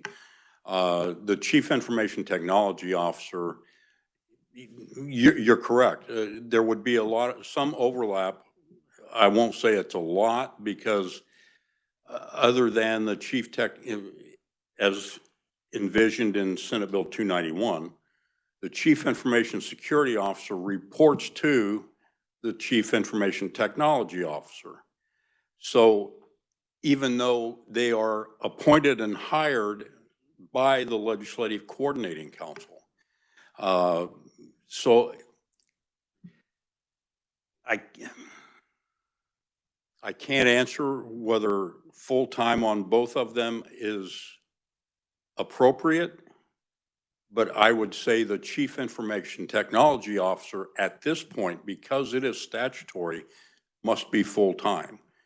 And we have made the decision within the legislative branch, as far as the Chief Information Technology Officer and all IT staff is on site. We're not even work from home at all, as well as my office. We are full-time in here for all the legislators. Now, because there's a because there's a security engineer, as well as possibly a Chief Information Security Officer, if 291 stays, if the sunsets go away, because cybersecurity is so important right now, as everyone knows, my personal feeling is it should be a full-time position. And I think the other question would be, so who else directly reports to the CETO in the legislative branch? Directly reports would be the Director of Technical Services, which is John Langer, Okay. and the Director of Application Services, which is Eric Teal. Okay. They both direct, and so, um, And then we have approximately 28 other employees below the below them. two of them. Right, below them. And then the chief engineer, or the security engineer also. So you have all three of those, basically. All three, that's correct. Okay. At this point, the security engineer reports to the CTO as well as the two directors. So theoretically, the CTO and the CISO probably could be the same person. Because of I mean, basically you would just be, those other two, John and Eric, would they continue to report directly to you? Yes. Okay. And so and then under the CISO, who would report to him or her? The security engineer, if that stayed two separate positions. Only the security engineer? That's only one person underneath them? Correct. Okay. So I think there is some discussion that could be had. Now, I'm not sure we want to necessarily say it has to be the same person, not for sure, but I think we could certainly tell our leaders, LCC, that it's something to possibly look at. Representative Haskins. Thank you, Mr. Chair. And I'm following along, and I agree with the flexibility. We have asked this question earlier to those that were closer to the fire, and they recommend that it was two separate positions, which has also, we've had two different examples with the judiciary and the executive side as far as if they're independent or they report. My question is, if they are the same position, and I'm looking at the job description, how much of their job should be security and how much of it should be IT? Is it 50% security, 50% IT? I mean, and once we split that, it goes back to the question of, okay, if we're really serious about protecting the citizens of Kansas and their security, I would hate to say that one position only looks at it 50% of the time. You know what I'm saying? I think it all comes back, I understand what you're saying. I think it all comes back to, are we just putting in a middleman there that's only going to be somebody that Bob, right now, that position, Bob's reporting to that middleman, who's then reporting to the CTO. If they don't have anybody else under them, then do we really necessarily need that middle reporting? Bob could just report to the CTO or /CISO. Yeah, and thank you, Mr. Chair. And just part of it is thinking out loud, but also just bringing it something to consider. You're absolutely right. They should have the flexibility and the power to do their job as administrators and manage the resources given to them accordingly.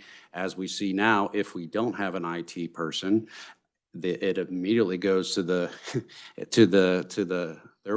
direct report in this case. So yeah, you can't argue against the fact that it could be one and the same. It's just, it's something to ponder. And I guess that would be the recommendation to those that would make the decision, is to consider that.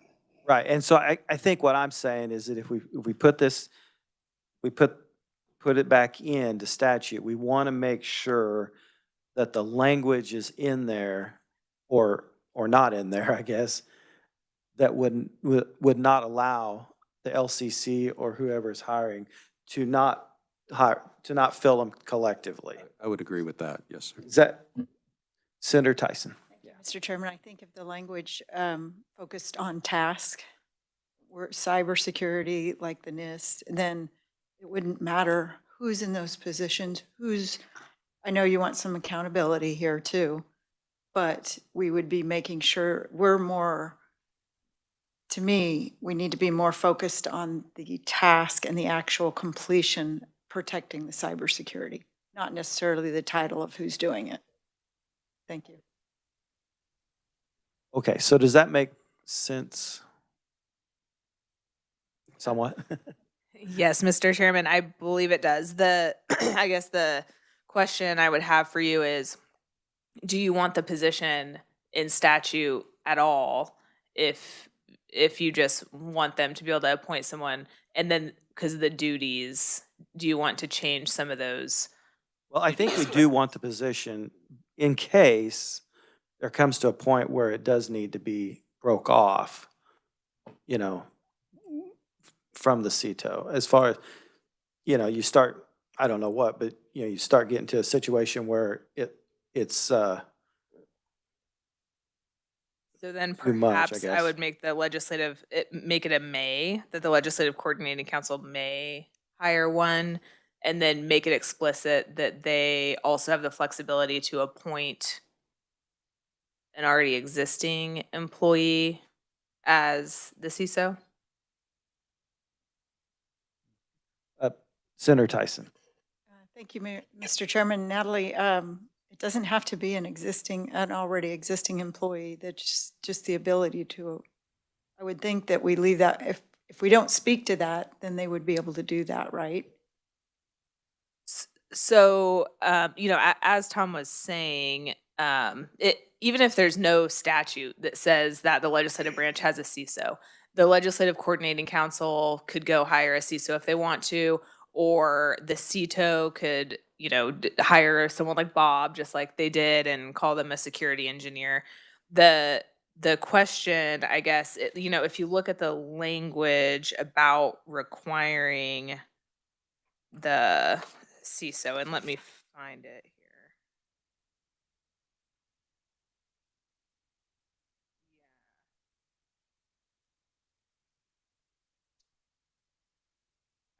Starting, oh wait, no, that's the technology officer. Starting on page 29 at section 14.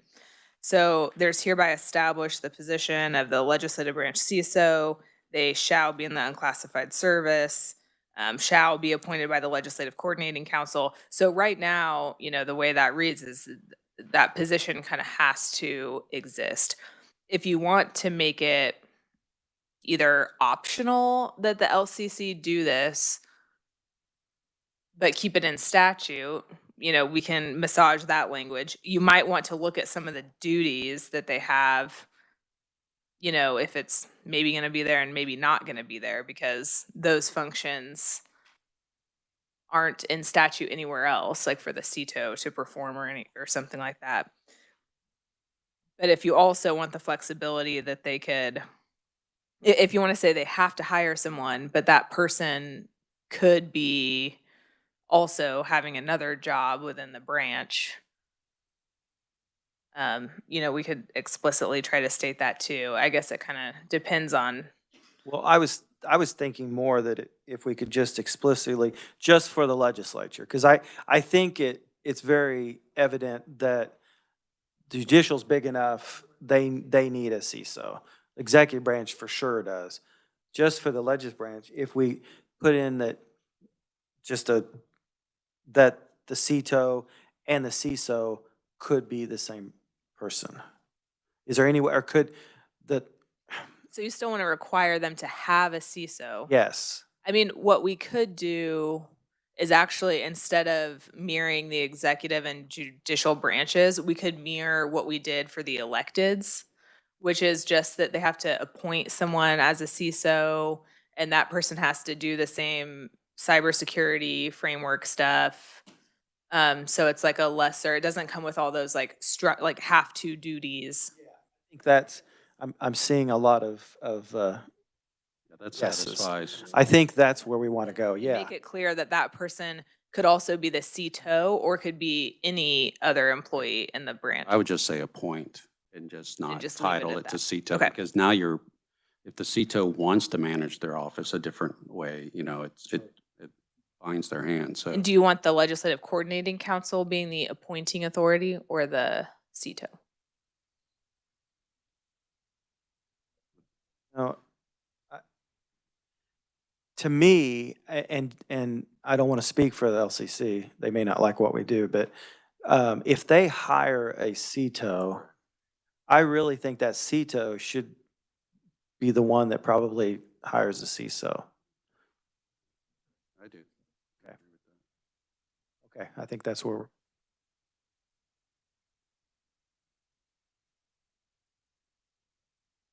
Any other questions for Tom?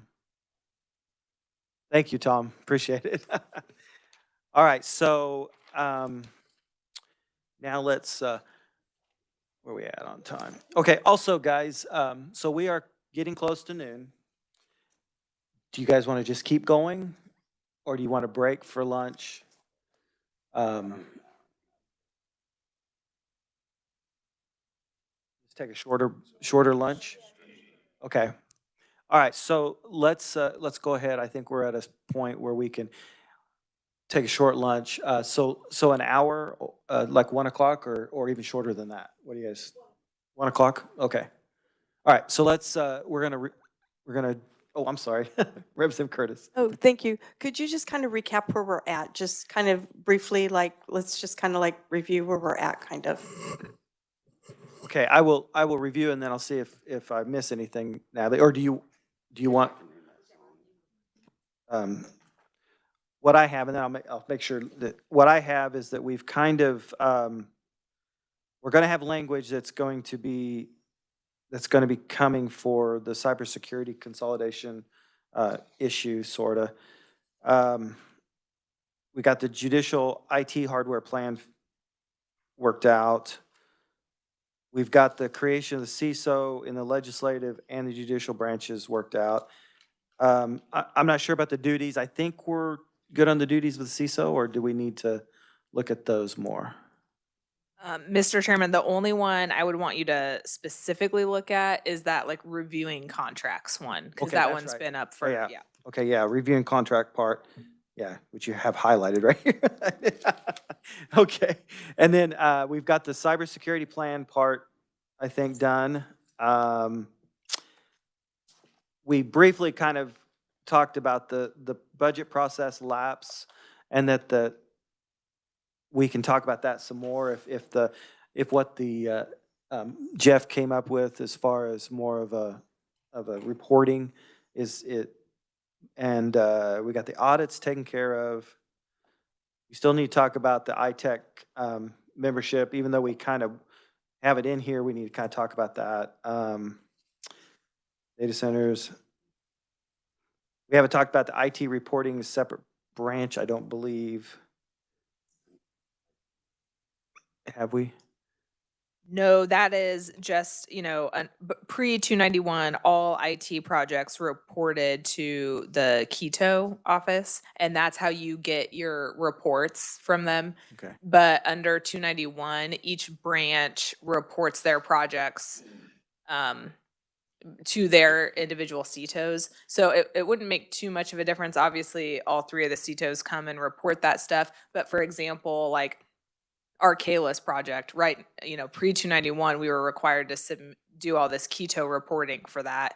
Now it would just be reporting in accordance with Tom's requirements, and then it would come to you directly. So we probably need to, yeah, we need to look at that then probably. So KISO office duties, I don't think we've necessarily did anything on that. Haven't talked about that either. And then executive branch head responsible for IT. I'm not sure. What's that? So in 291, we just, because the cybersecurity is going to be performed by the CISO, we took out much of the agency head's responsibility for that in that statute. So kind of just, you might want to review what that looks like now. Honestly, you probably would want to review what it looked like pre-291 and see if you want to put any of that back or what you want to do there. Okay. All right. So did I miss anything? Okay. All right. Senator Peterson. Mr. Chairman, did we discuss how the ITech policies apply to the region? No, we haven't. That's another one. When we go into the ITech membership and everything, we can talk about that part too. Okay. Yeah. Senator Francisco. Thank you, Mr. Chair. You mentioned that you thought we had completed the audit process, and I just had one question. I'm looking on page 2, what was the small b and now 2 little i's. it's asking to make an audit request to such agency annually, regardless of whether they have the capacity. And I don't know if we still need that language. No, that was specific to the CISA audits. So I would remove that since you're going to a more vague, just like ensure that an audit happens. And then I also would change how the confidentiality, my thought would be to just do it like we normally do, which is to, in that cap B, say, results of the audit are confidential, do the 5-year expiration, which then will come back to you guys for review. That's what we do for every open records exception. And then we would remove the section 2 provision that was an attempt to try to make it completely permanent where you never had to review it, but we don't typically do it that way. So I appreciate that and agree with those changes. All right, so we made some pretty good progress, actually. Let's break for lunch. We'll be back here at 1 o'clock. We're adjourned.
Go ahead and get started here.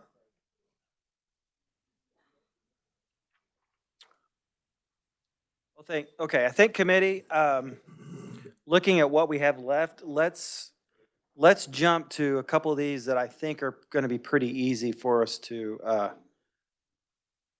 fix. Let's see, I didn't mark off. We did the CISO, creation of CISO and legislative and judicial branches. I think we did get that fixed. So Section 28, the IT reporting separate branches, I mean, I think we want to probably continue that.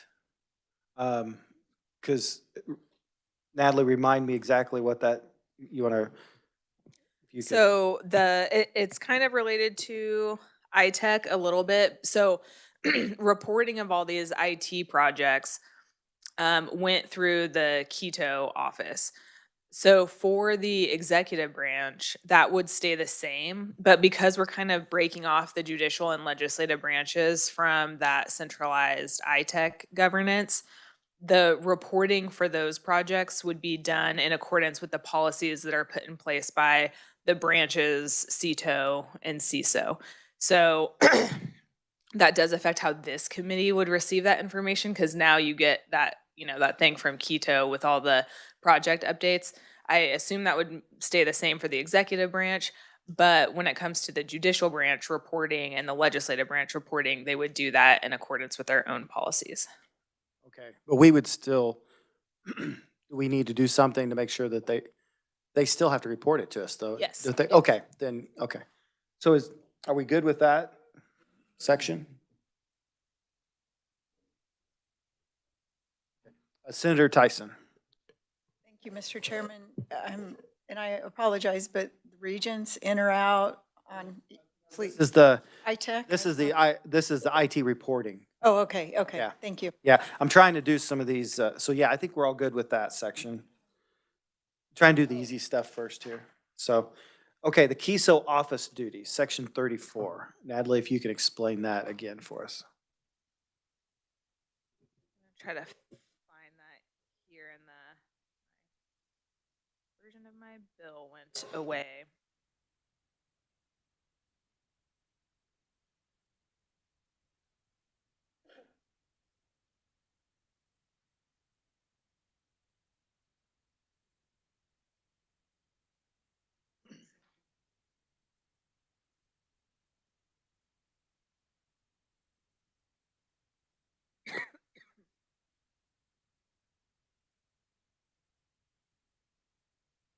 Okay, so in Senate Bill 291, this was section 35, which is KSA 757239. Let me find the page number for you on.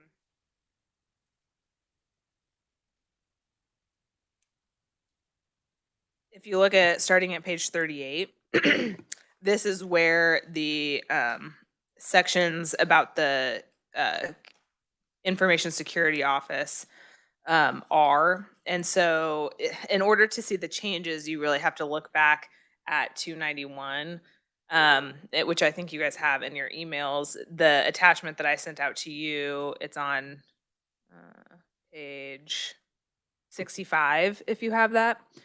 But we added quite a few duties to those. I can read them or I can point out which ones they are, maybe.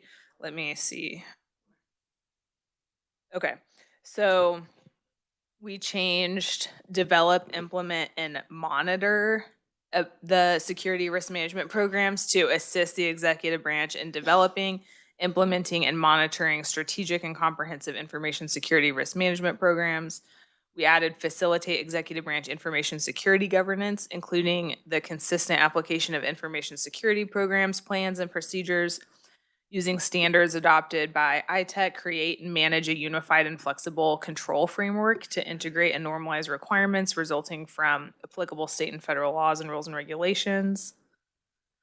And then assist in the development of executive branch agency cybersecurity programs to ensure compliance with applicable state and federal laws, rules and regulations, policies and procedures, and iTech policies.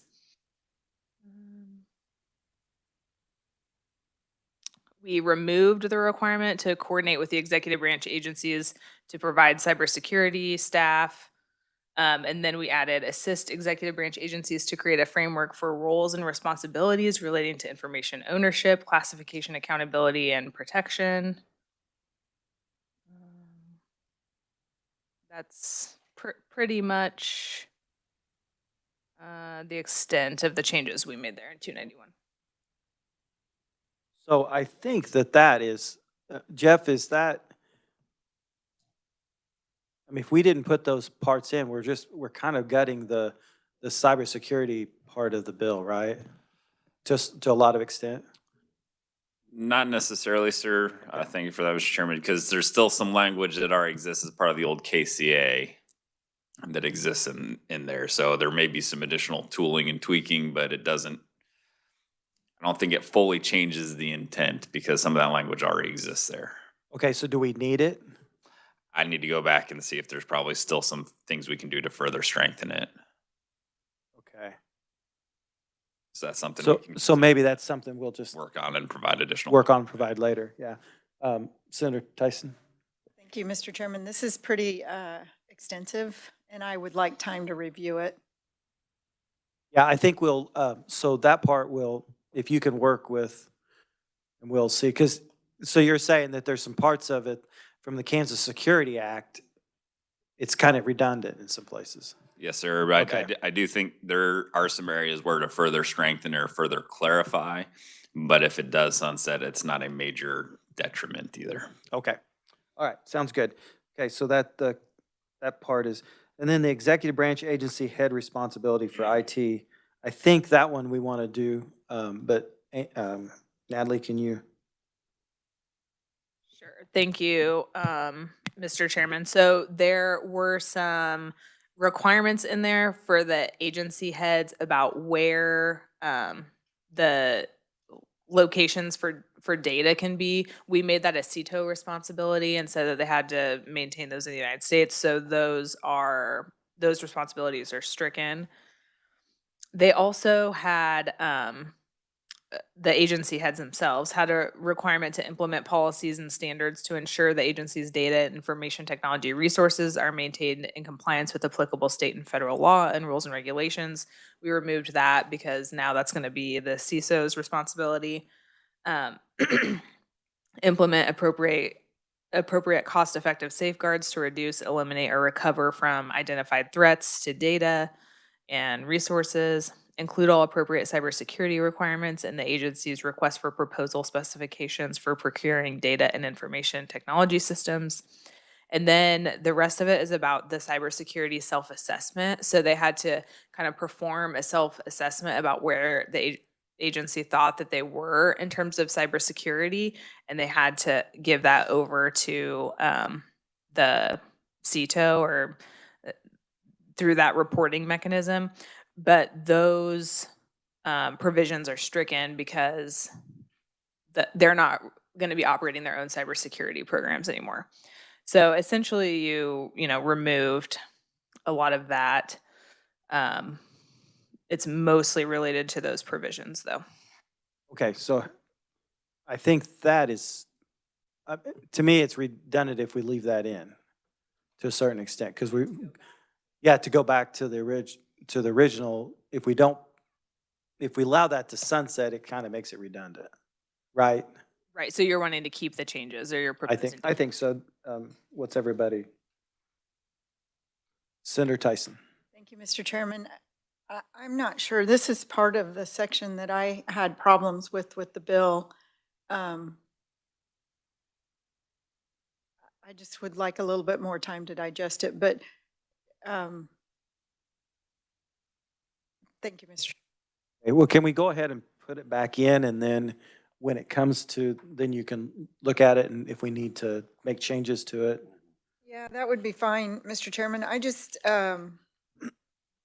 some of this is, okay.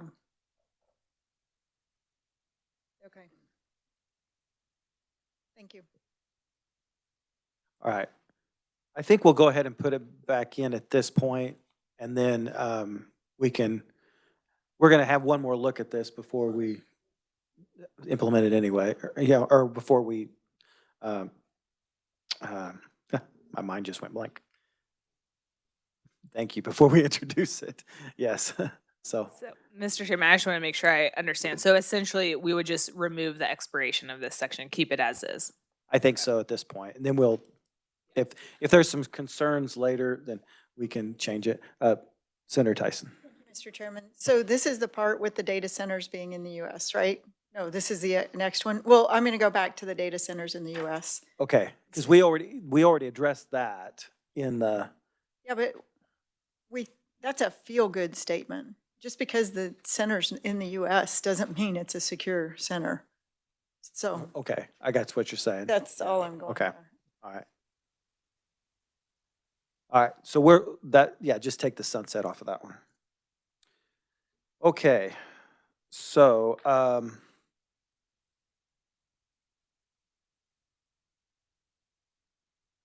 budgeting process to lapse agency funding, I think that was, we kind of dealt with that. Jeff said you were gonna try to come up with some language to create a,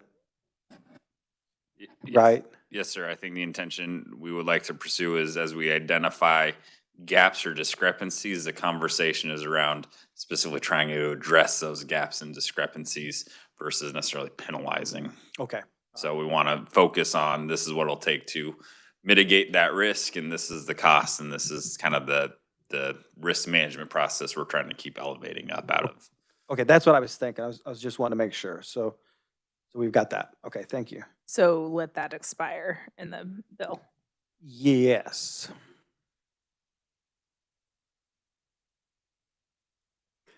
All right. So I think we will jump in. We've got basically what I'm looking here is we've got the ITech issue and then the duties of the CISO. And when we got to try to figure that language out for the contracts. So let's jump into the ITech. So ITech changes, and we'll lump this into ITech IT integration plan, the IT changes to membership and meetings, and the accountability of ITech policies only to executive branch. So just to start us out, I think we all agree that the ITech policies need to be only the executive branch. But I think the issue that we may need to is Natalie's put in on here is the regents. So Natalie or Jeff, either one. My understanding right now is the regents are on it, but they don't have to follow the policies, right? No, sir. They are on ITech, and they've always had to follow ITech policy, and they still do have to follow Okay. ITech policy. All right. But with the new model that we're following now, the regents institutions actually have votes because they hold 2 seats as well as the board of regents. So between the regents, they hold 3 of those voting seats. So their participation is actually increased in the process. Okay, good. So we probably want to keep that. Am I correct?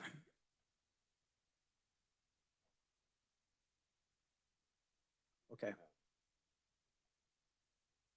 Okay, yeah, so let's keep that part. Okay, so we go to the membership. So one of the things that we took out ink, we added in the legislators to be able to vote. That actually gets us to a 16-member vote. So we either need to take out a voting member or add a voting member, really, I think. So Representative Haskins. Thank you, Mr. Chair. And all I thought, and it's just not necessarily a motion, but just to throw out there, is because the counties are struggling with maintaining cybersecurity plans, that perhaps we want to change the 1 representative of counties to 2 representatives of counties.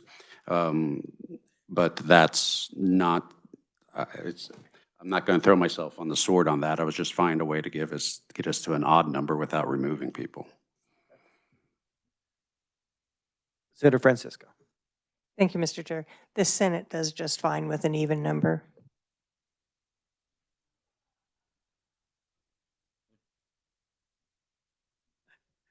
I think we still going to go with an odd number. Any other suggestion? Do you have any suggestion besides Yes. Representative Haskins' idea? Yes, thank you, Representative. I would recommend maybe making the CISO a voting member. Right now, the CISO is not a voting member of ITEC.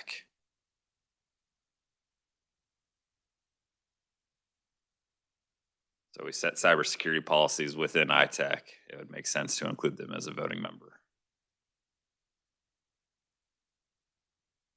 The Chief Information Security Officer. So what is, he's asking what the role What is. is the role? He just is a information providing member. So ex officio essentially.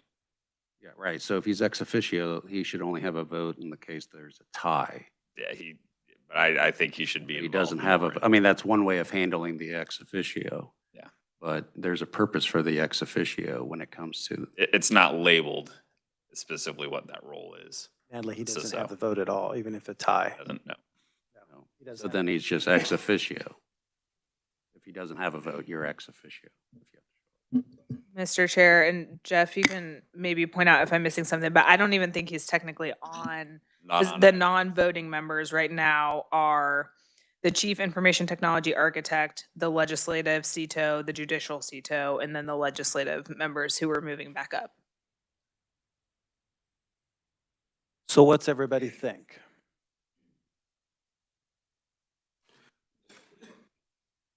I'm not staying. Representative Curtis. I guess to get to our odd number, I'm okay with the recommendation of the CISO. So in this, we are restoring the legislative members as voting members. Yes, we are.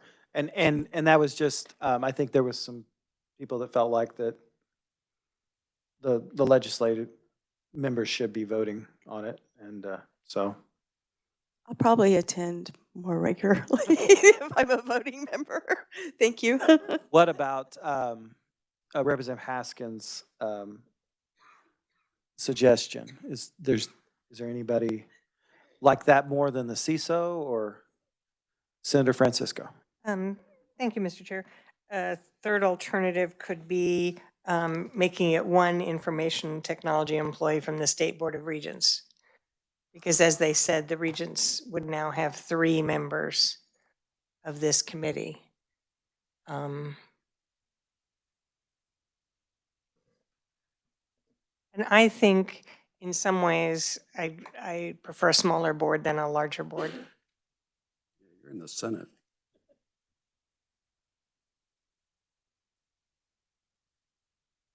Anybody else?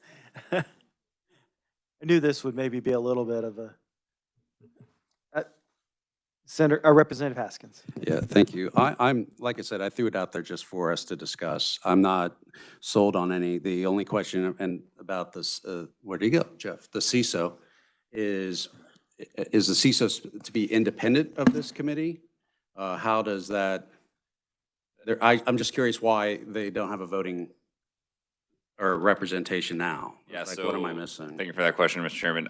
When that ITEC was created, again, the CISO role is a new role to the state from back in 2018, and we only made the change here back with 291 for the membership of ITEC. So it's just been, as the roles have been created, they have not actually really stepped in and from a governance perspective officially.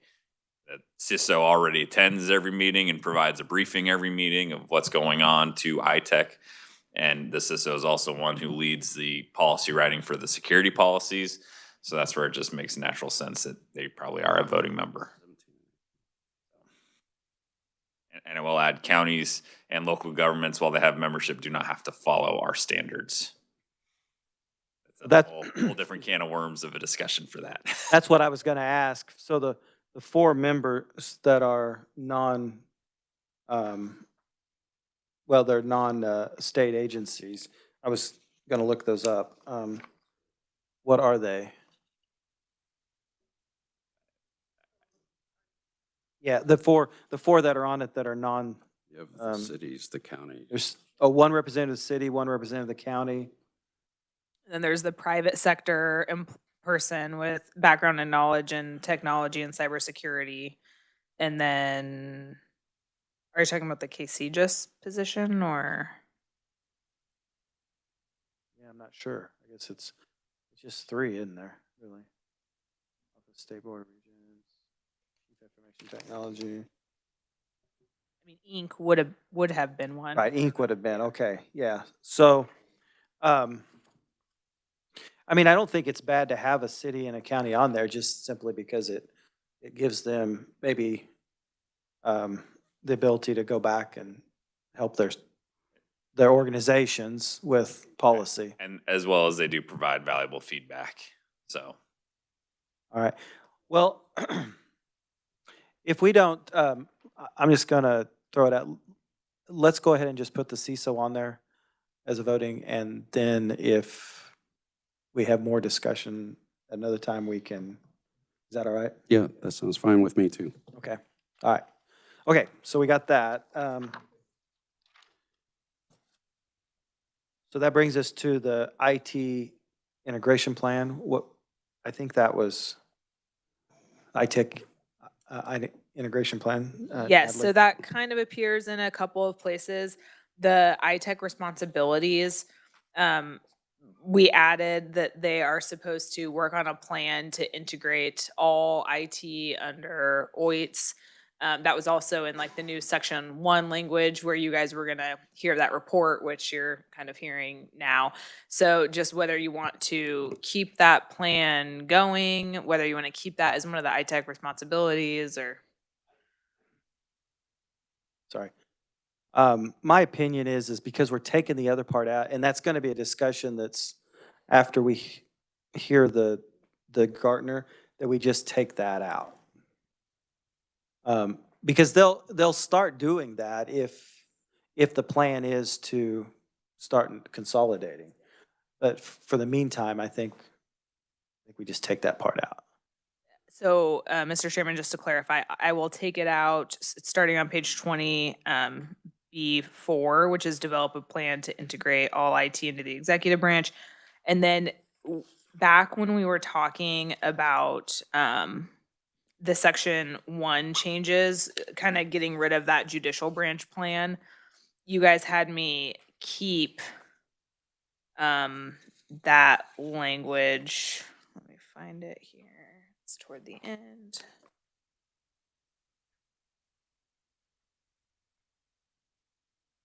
So on page 42, subsection B, prior to January 1st, 2026, the ITech has to develop a plan to integrate. That's identical language. Do you want to remove that then from both places?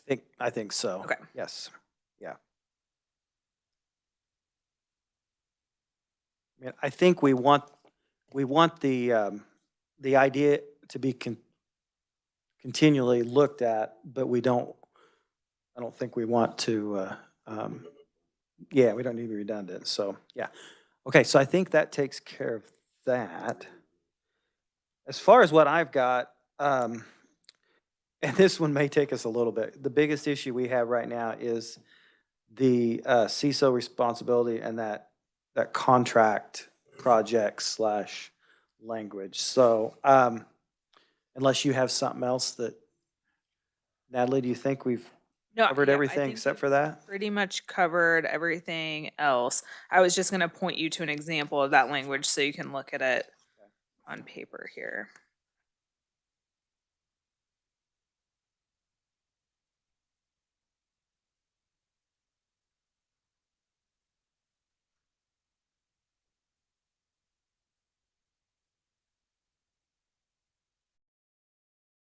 So if you look on page 30, this is in the legislative branch, which this whole section will be going away, but you can look at it as an example.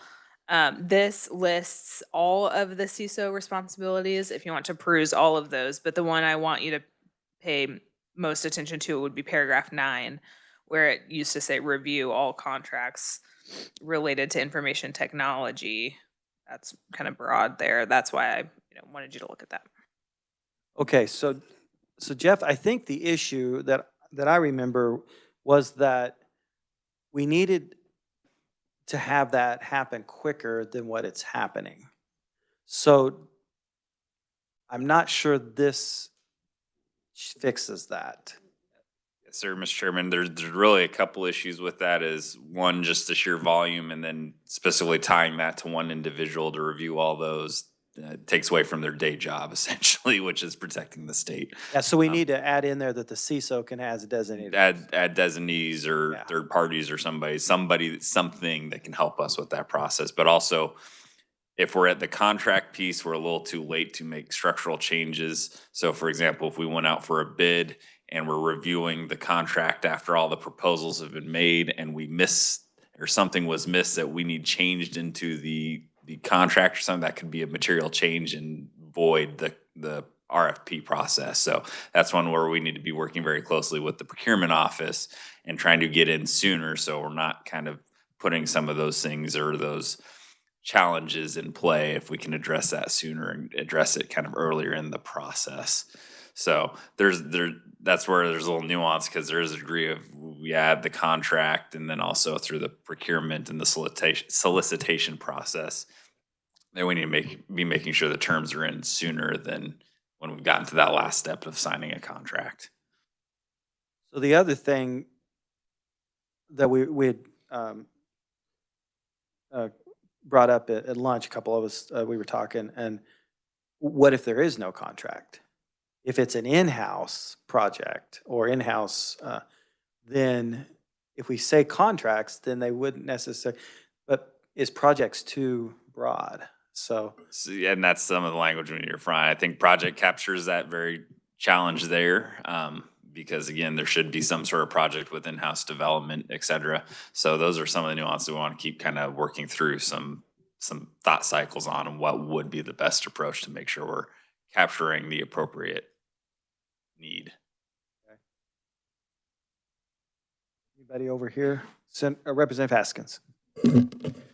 Thank you, Mr. Chair. I feel like the spirit of this is to just make sure you don't forget about the CISO when it comes to these projects if we're going to do something new, we need to make sure that if the end of it is to make efforts to reduce the risk of security vulnerabilities, period.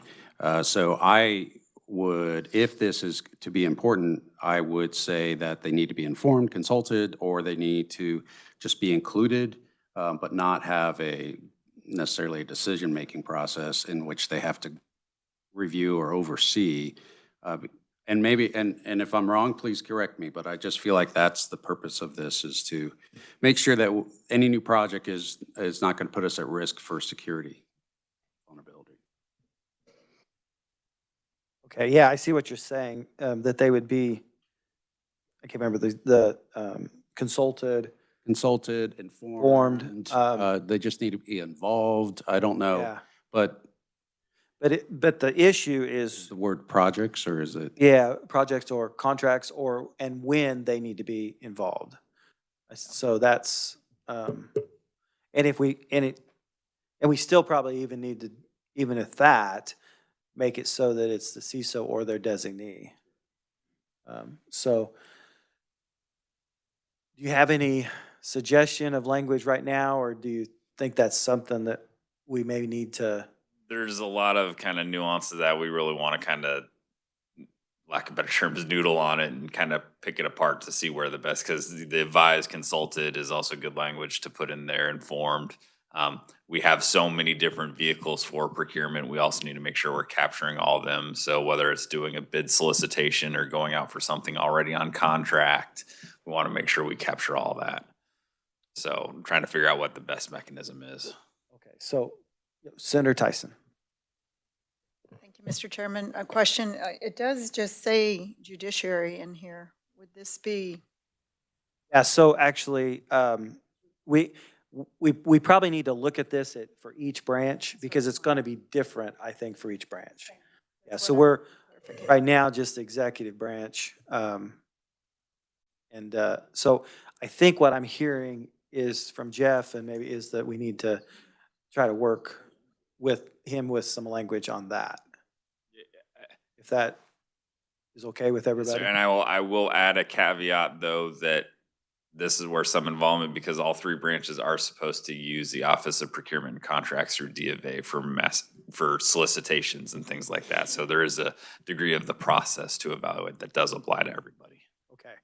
Right, and I think we need to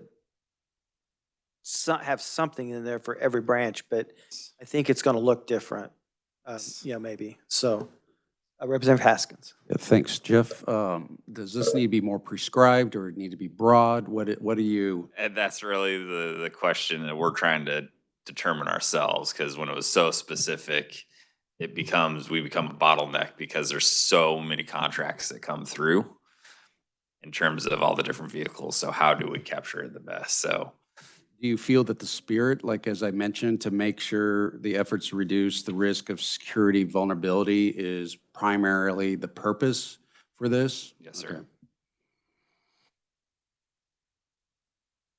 right, so, yeah, Senator Francisco. Thank you, Mr. Chair. So I just wanted to also note the language that each contract contains standard security language. So I think we should make someone responsible for keeping up the standard security language.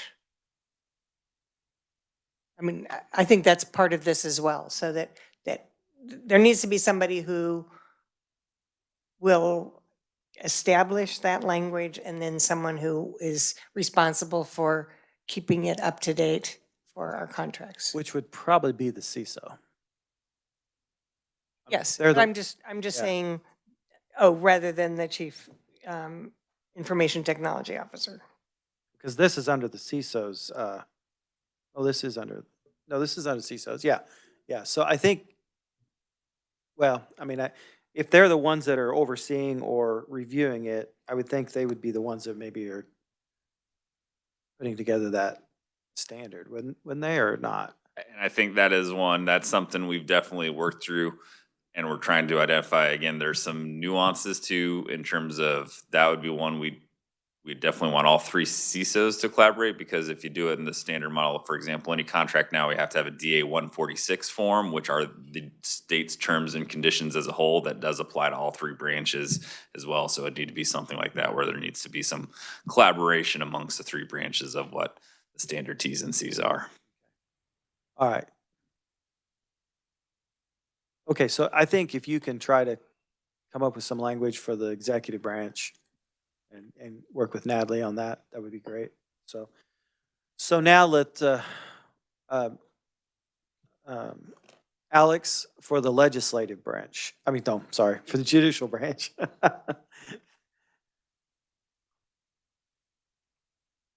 I'm not sure yours is, because you're more intimately involved in your branch. Yeah, so Alex Wong, Chief Information Technology Officer for Judicial Branch. So I want to make sure I'm clear. The question being asked here is basically understanding the overall need for procurement and security review standards versus individual uniqueness. Is that the question? Right, so we're trying to figure out if, for the judicial branch, this particular part, where right now it says that you'll review all contracts related to information technology, and make sure that they reduce the risk and vulnerability in a standardized fashion. So does that original language work for the judicial branch, or do we need to change it? It does. So let me tell you what we are doing currently, because this language is already in place 2 years ago. So we've been already doing that in judicial branch. So our CISO actually have a addendum that needs to attach to each contract that we signed. And going back to what Jeff says earlier about the contract phrase is a little bit too late. So actually, we have CISO reviewed at the beginning, say like an RFP process.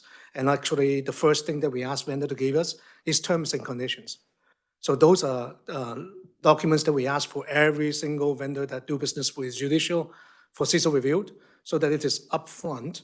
And then during the RFP process, we attach that addendum to anything that they have. So it kind of speed up that back and forth between us and the vendor. So we can either know, can you do this, or what are the things that you cannot do? and really just pinpoint to those that they cannot and see whether we have compromise on those things.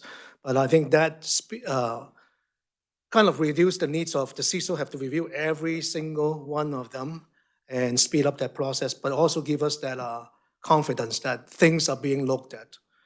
So the language that we have right now, that's how we working on it, and it doesn't give us too much of trouble at this point. Okay, so you're okay with the language staying and we not add oversee or projects? Just keeping it as review all contracts? Yeah, Representative Haskins.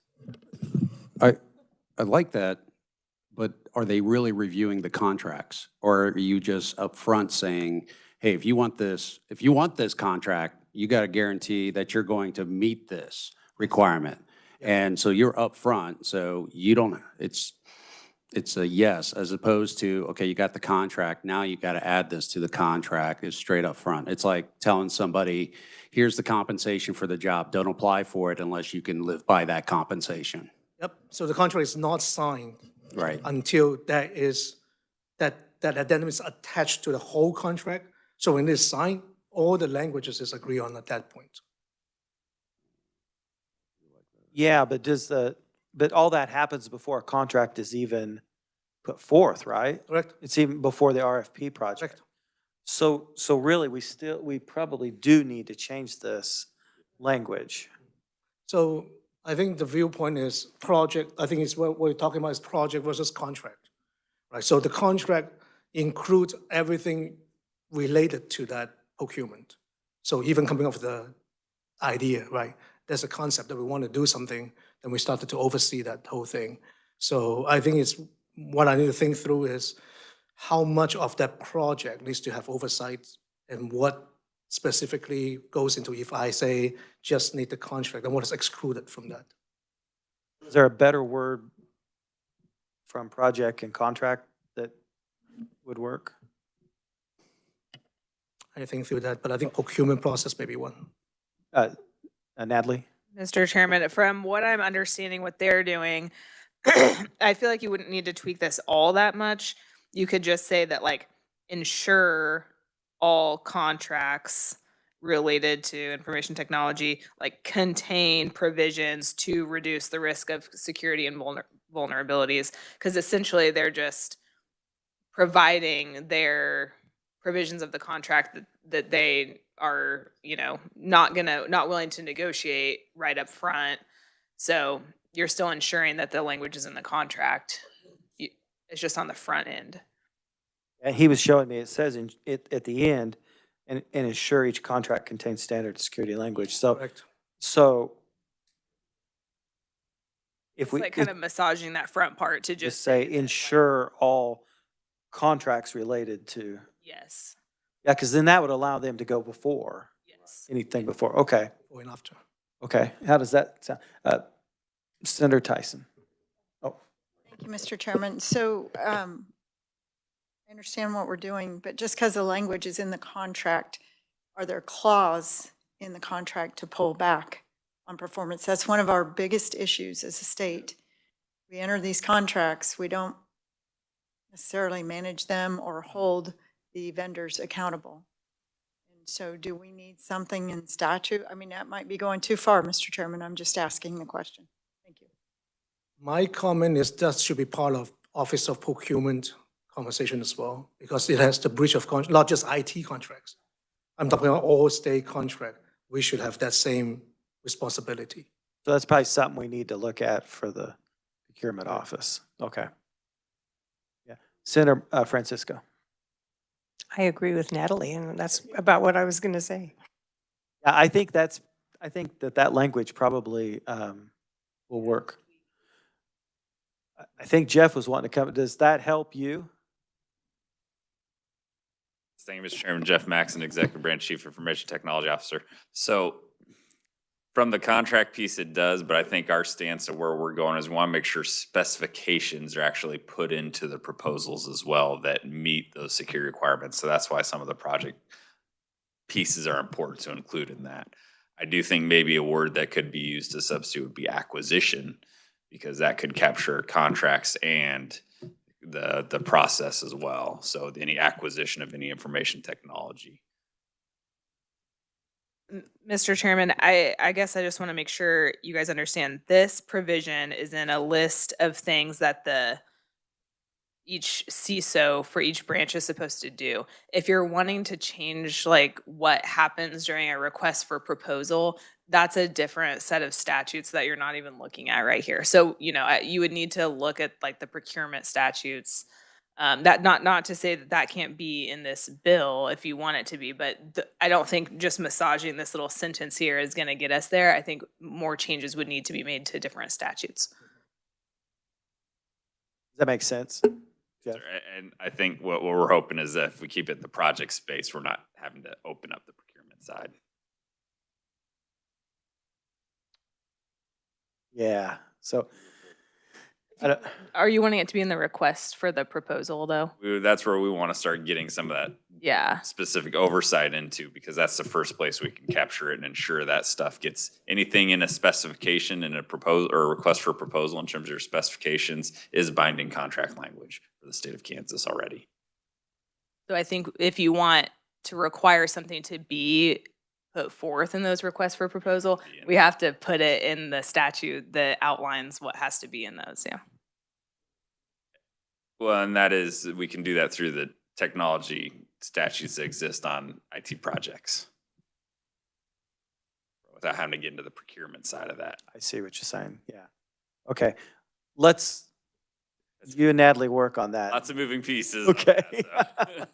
But I think we're good with judicial, with the language. So, okay, so Tom, what do you think as far as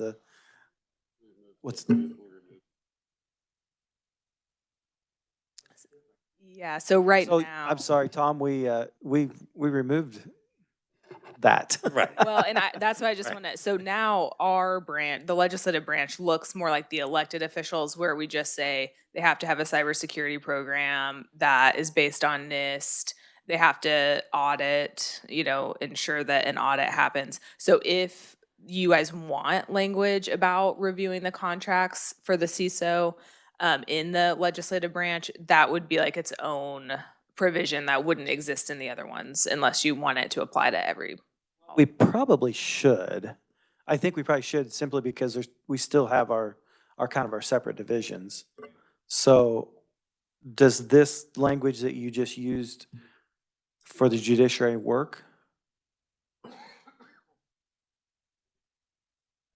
I would say yes, and Natalie's shaking her head yes as well. So Okay. but I would like to make one clarification.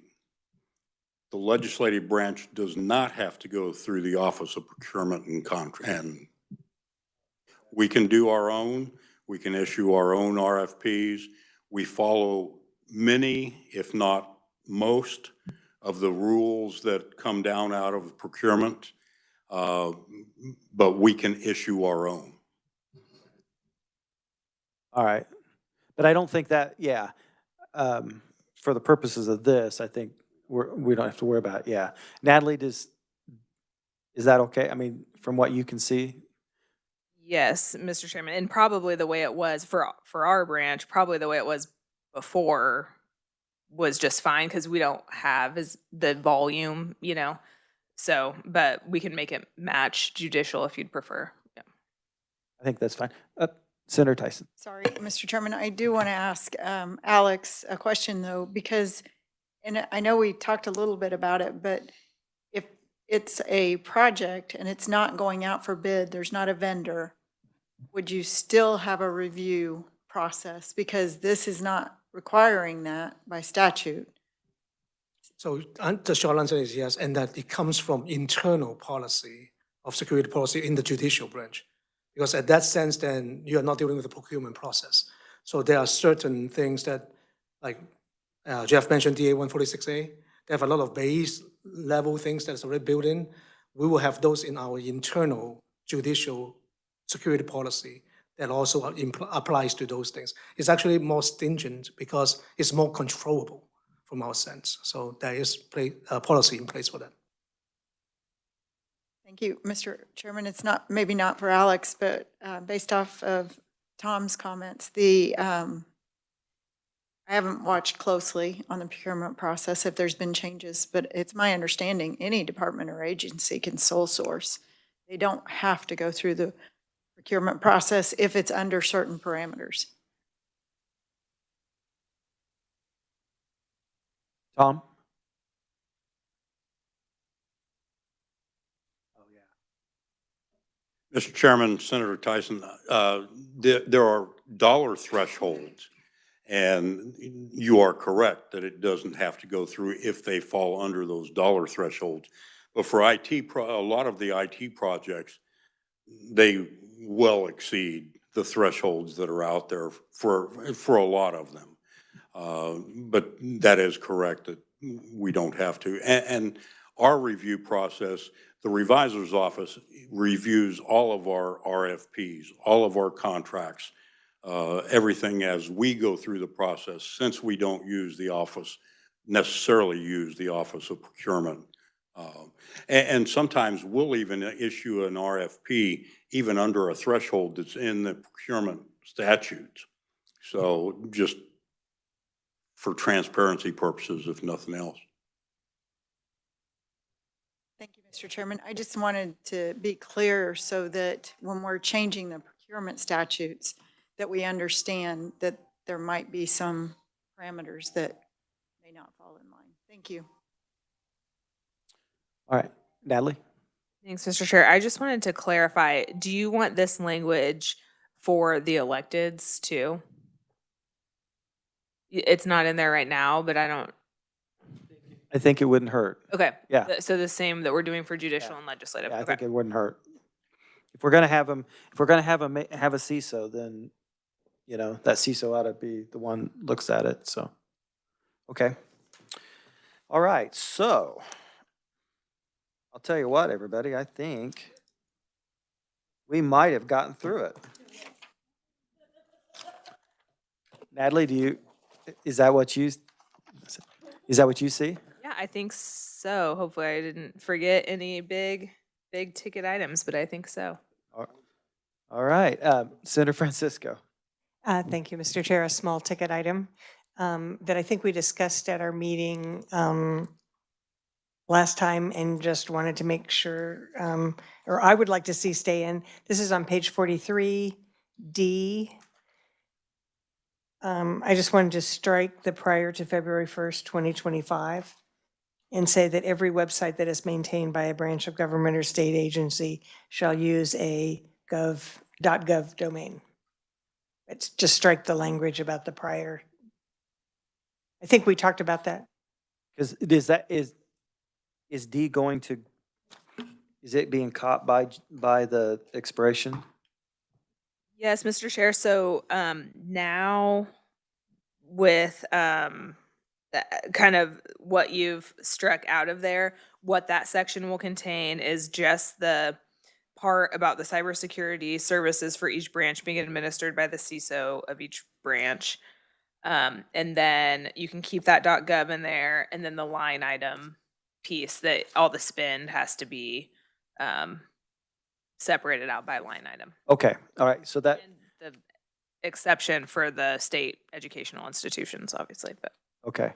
So yeah, I think we should keep that in there, the .gov part, so yeah. No, I mean, she'll work with that, yeah. So Senator Tyson. Thank you, Mr. Chairman. I would like to revisit the audit section, if that's okay. I know we went over it.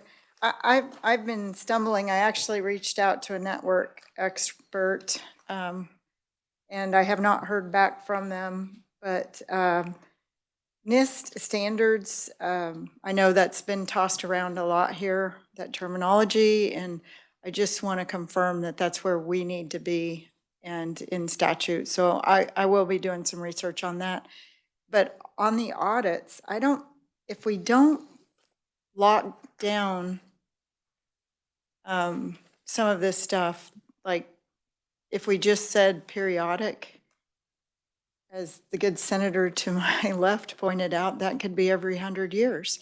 We know that what our intent is, but we also know that that doesn't necessarily happen. So I don't want to put more of a burden on legislative post-audit, but, you know, maybe it would behoove us to bring on board a cybersecurity auditor at some point. And I don't know, Mr. Chairman, but I do think we need to lock this down a little bit more. Thank you. Yeah, that's maybe not a bad idea. I agree that we need to, the language needs to say that it's going to be on, that they give them the ability to do it in a staggering fashion, so they don't have to do all of them. But I do think it needs to be done in a timely manner. So I'm not sure if we, we say that they all have to be done with every 5 years or something like that? Mr. Chairman, would it be okay with the committee if we put this kind of under review and then and come back and revisit it? That's all I'm asking for, not to nail something down right now. Sure, yeah. I mean, something that, but just some thoughts, give it a time frame that every 5 years. I don't know if that is enough time. Jeff, what do you think? Thank you, Mr. Chairman. Jeff Maxon, Executive Branch Chief Information Technology Officer. That's something we're kind of going back and forth ourselves. So for example, a lot of the larger agencies every 3 years go through a federal audit for an agency they receive federal data from. So we have a handful of kind of precedents set. So that's kind of one of the things we need to weigh through or follow some sort of model like LPA with risk-based and have them on certain cycles versus less risk-based and being a separate cycle for themselves. So yeah, to the point, we want to define something clearly that can keep us on a cadence as well. So you'll work on that also? Yes, okay. That's a good point. I think we need to have something. Yes, Senator Francisco. Is there a place we could reference that audit schedule so that it's not part of statute, but just say that the audit schedule as proposed? Yeah, I think it would be something like, as we were just saying, ITech would have, their standards. But the thing is we want to make sure that we're telling ITech they need a schedule. So that's, I think, the issue. I don't think maybe we don't necessarily want to put 5 years maybe in statute, but telling them that there has to be a schedule and it has to be, I don't know.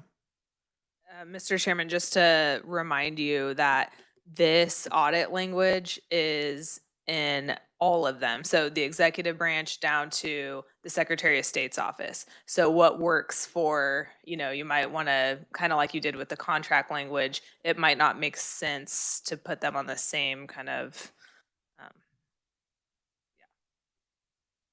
Okay, so that's definitely something we need to, Representative Turner. But to that point, I mean, if the language was that a schedule needs to be developed by ITech, as was suggested, and maybe approved by the legislature, by us, then we can say, we can question those timeframes and do that kind of thing. And just another thought, how to structure it. Yeah, I think so. So I think this is definitely something that we're going to need to flush out some more and hopefully have something when we come back, to kind of look at the final bill. So. Sure. Alex, Representative Haskins wants to know what you think. Thanks for that. So totally agree in the sense of the differences. There are certain differences, but I will follow what Jeff mentioned this morning, which is we should be looking at that based on the data that we work on. So data classification probably is my criteria on the frequency as well. The more sensitive, the most classified your data is, you should subject to more frequent audit. But I also hear what you say this morning, Mr. Chairman, about the cost of it. Right? So what is the balance between enough and versus protected? And I think that's what we're trying to get down to. But I think the language should be flexible enough for us to say, like, not a specific time, but based on something like Senator Francisco mentioned earlier about the reference of scheduling. Maybe we can find a schedule reference of like if you have HIPAA data, FERPA data, then you should do it once a year. And versus other type of data will be more lax because like from my side, a lot of our data are public records because court records are public records. But we obviously have seal data for seal cases, but that is a minority compared to everything else. So our frequency will be significantly less than executive branch. Yeah, that makes sense. Thank you. That's a good idea. All right, anybody else? Okay, I think we have a plan. So Natalie, if you can put our ramblings together, and I'm sure you will. And we will try to have a meeting just as quick as we can once session starts that we can go over it. But what I'm going to do though is once you get it put together, we'll get it sent out to everybody. And that way everybody can look at it. They'll have plenty of time to go over it and everything, so that we can then hopefully come in and maybe if we have to make a few tweaks, we can, but hopefully we can just kind of maybe say, yeah, we agree with this, and then we can get it introduced. Mr. Chairman, just one thing to point out to you guys so you're not surprised when you look at it. So the status that we're in right now is we have the provision of law that's in effect right now with Senate Bill 291. And then there's another section hanging out there in the ether that if you do nothing, that section is going to come in and replace this new section, which is basically the contents as it existed pre-291. So for example, with section like 36 here, where the executive branch agency head responsibility or keeping that as is, you're not going to see that text in the statute.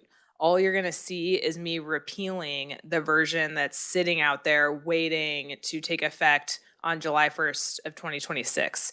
So just keep that in mind that like some of these things that you've talked about, you may not see in there, and that's probably why, but I can walk you through it once we're together again. That makes sense, everybody? Okay, thank you, Natalie. Yep. Okay, so before we take off, we need to maybe talk about our report. So James, if you can kind of go over the items that we had so far in our report, and then what things that we want to add.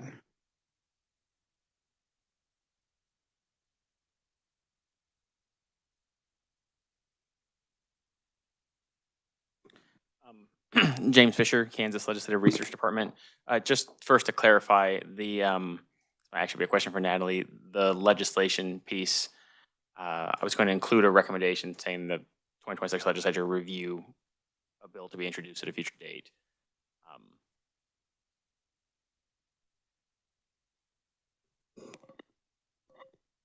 Thank you, Mr. Chairman. I suppose that is a little bit complicated because normally by the end of the interim, you guys would have had the bill drafted, but in this case, you won't have it approved until your next meeting. So I think language like that would be appropriate, like that they are intending to introduce a bill with these changes, but to be finalized at a meeting to happen, in January. Yeah, that sounds good. So we put that on the top. So with that, then you only have a few items left because the majority of the ones so far have been somewhat related to 291, but they're now addressed in this upcoming draft here. So the ones I have left is the Legislative Coordinating Council direct, the Legislative Administrative Services, and the Legislative Chief Information Officer to collaborate with the Reviser of Statutes Director of Legislative Research and the Post Auditor to develop policies related to the use of generative artificial intelligence by legislators and staff. I just don't know if you want to keep that in or. I think so. Yeah, I think so. Yeah. And then I just have two more items left, and they're related to legislative post audit, and it's that the Legislative Post Audit Committee consider amendment to relevant statutes to require the Division of Post Audit to provide IT security audit reports to the appropriate branch or agency chief information security officer. And then the second recommendation for that was also examining ways to require updates, follow-up, or both on IT security audit findings by state agencies and report such information to relevant legislative committees in an appropriate manner. Okay. Sound all right? Okay. Anything else that anybody has? All of our meetings have been kind of consumed by 291, so we don't have a lot to, but is there anything that you guys, or even just something that you might want to put on the radar for next year? That's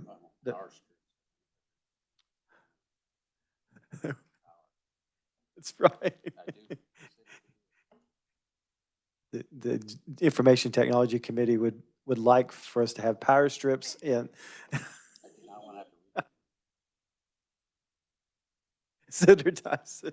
Thank you, Mr. Chairman. I would also, if the committee wouldn't mind, we did discuss a little bit on procurement process and those things. I think those need to be recommended to a committee to be reviewed. That's a good idea, yeah.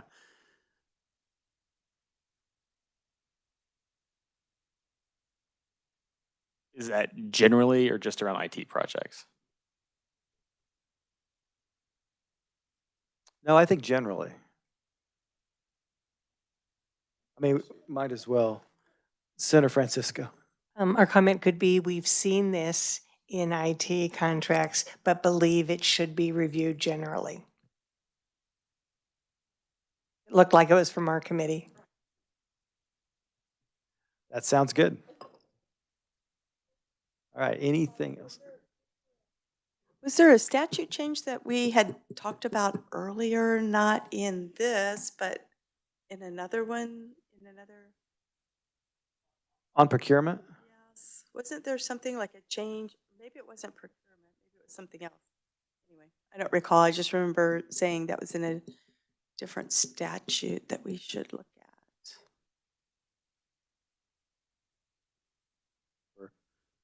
Anything?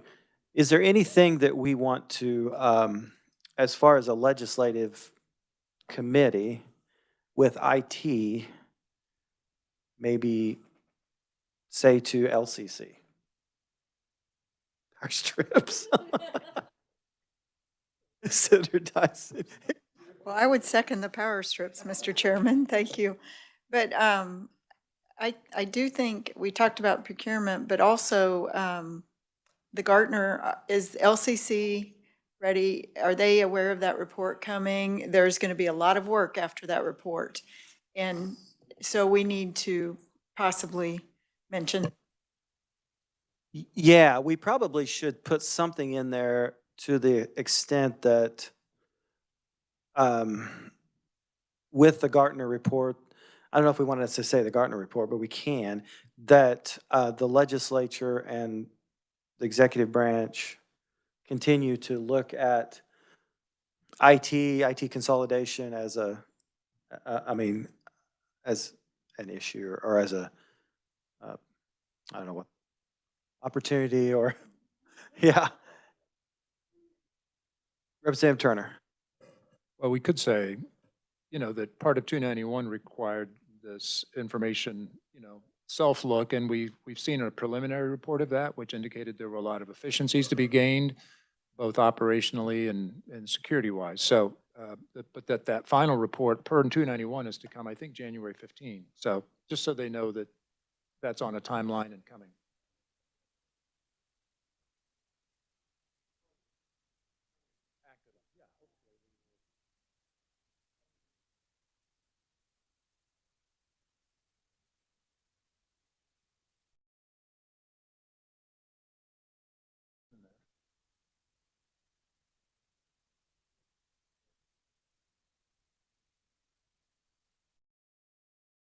I might have to just have a basic one and come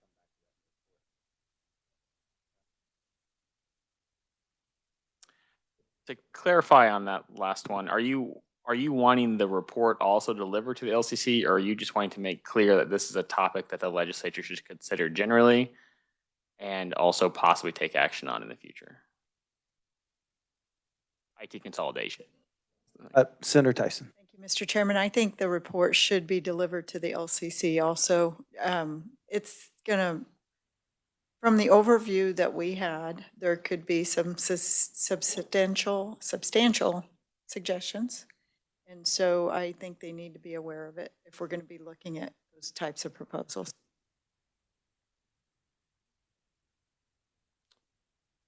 The LCC. Who is it supposed to go to now? Where is it? Yeah, Is it the? who's the report? Basically, and modernization?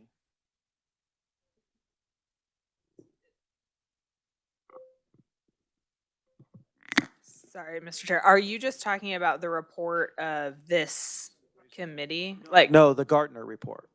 oh, yes, that goes to this committee and the, let me double check actually before I say wrong.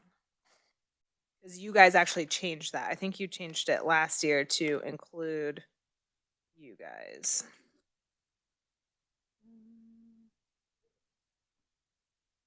It goes to the Senate Standing Committee on Ways and Means and House Legislative Modernization. So this committee is actually not even in there. But I mean, obviously you received.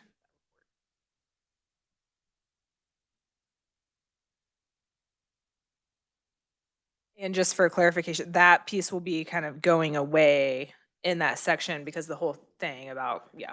Reason why I think it is important that we do put something in. So, yeah, I think besides the committees that are going to get it, I think we need to have it sent to LCC also. Is that anybody else that, I mean, we'll get the report, but it'll be after, it'll be later and, well, and maybe also, it's going to be probably a nice bound, sure.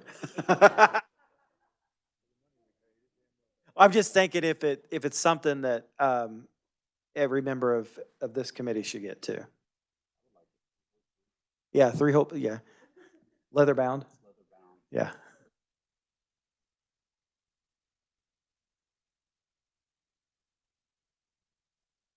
Printed on both sides.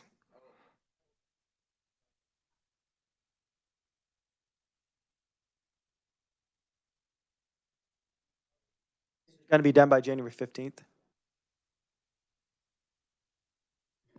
Yes, sir. Mr. Chairman, Jeff Maxton, Executive Branch Chief of Information Technology Office. That is the due date, so that's when we'll turn it in.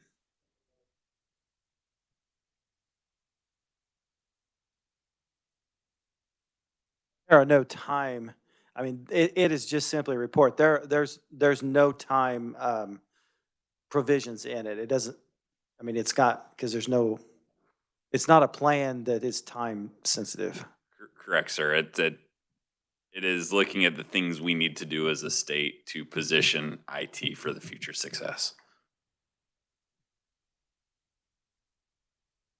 Anything else? So James will get that language kind of massaged and, okay. Yeah, go ahead, review what you have.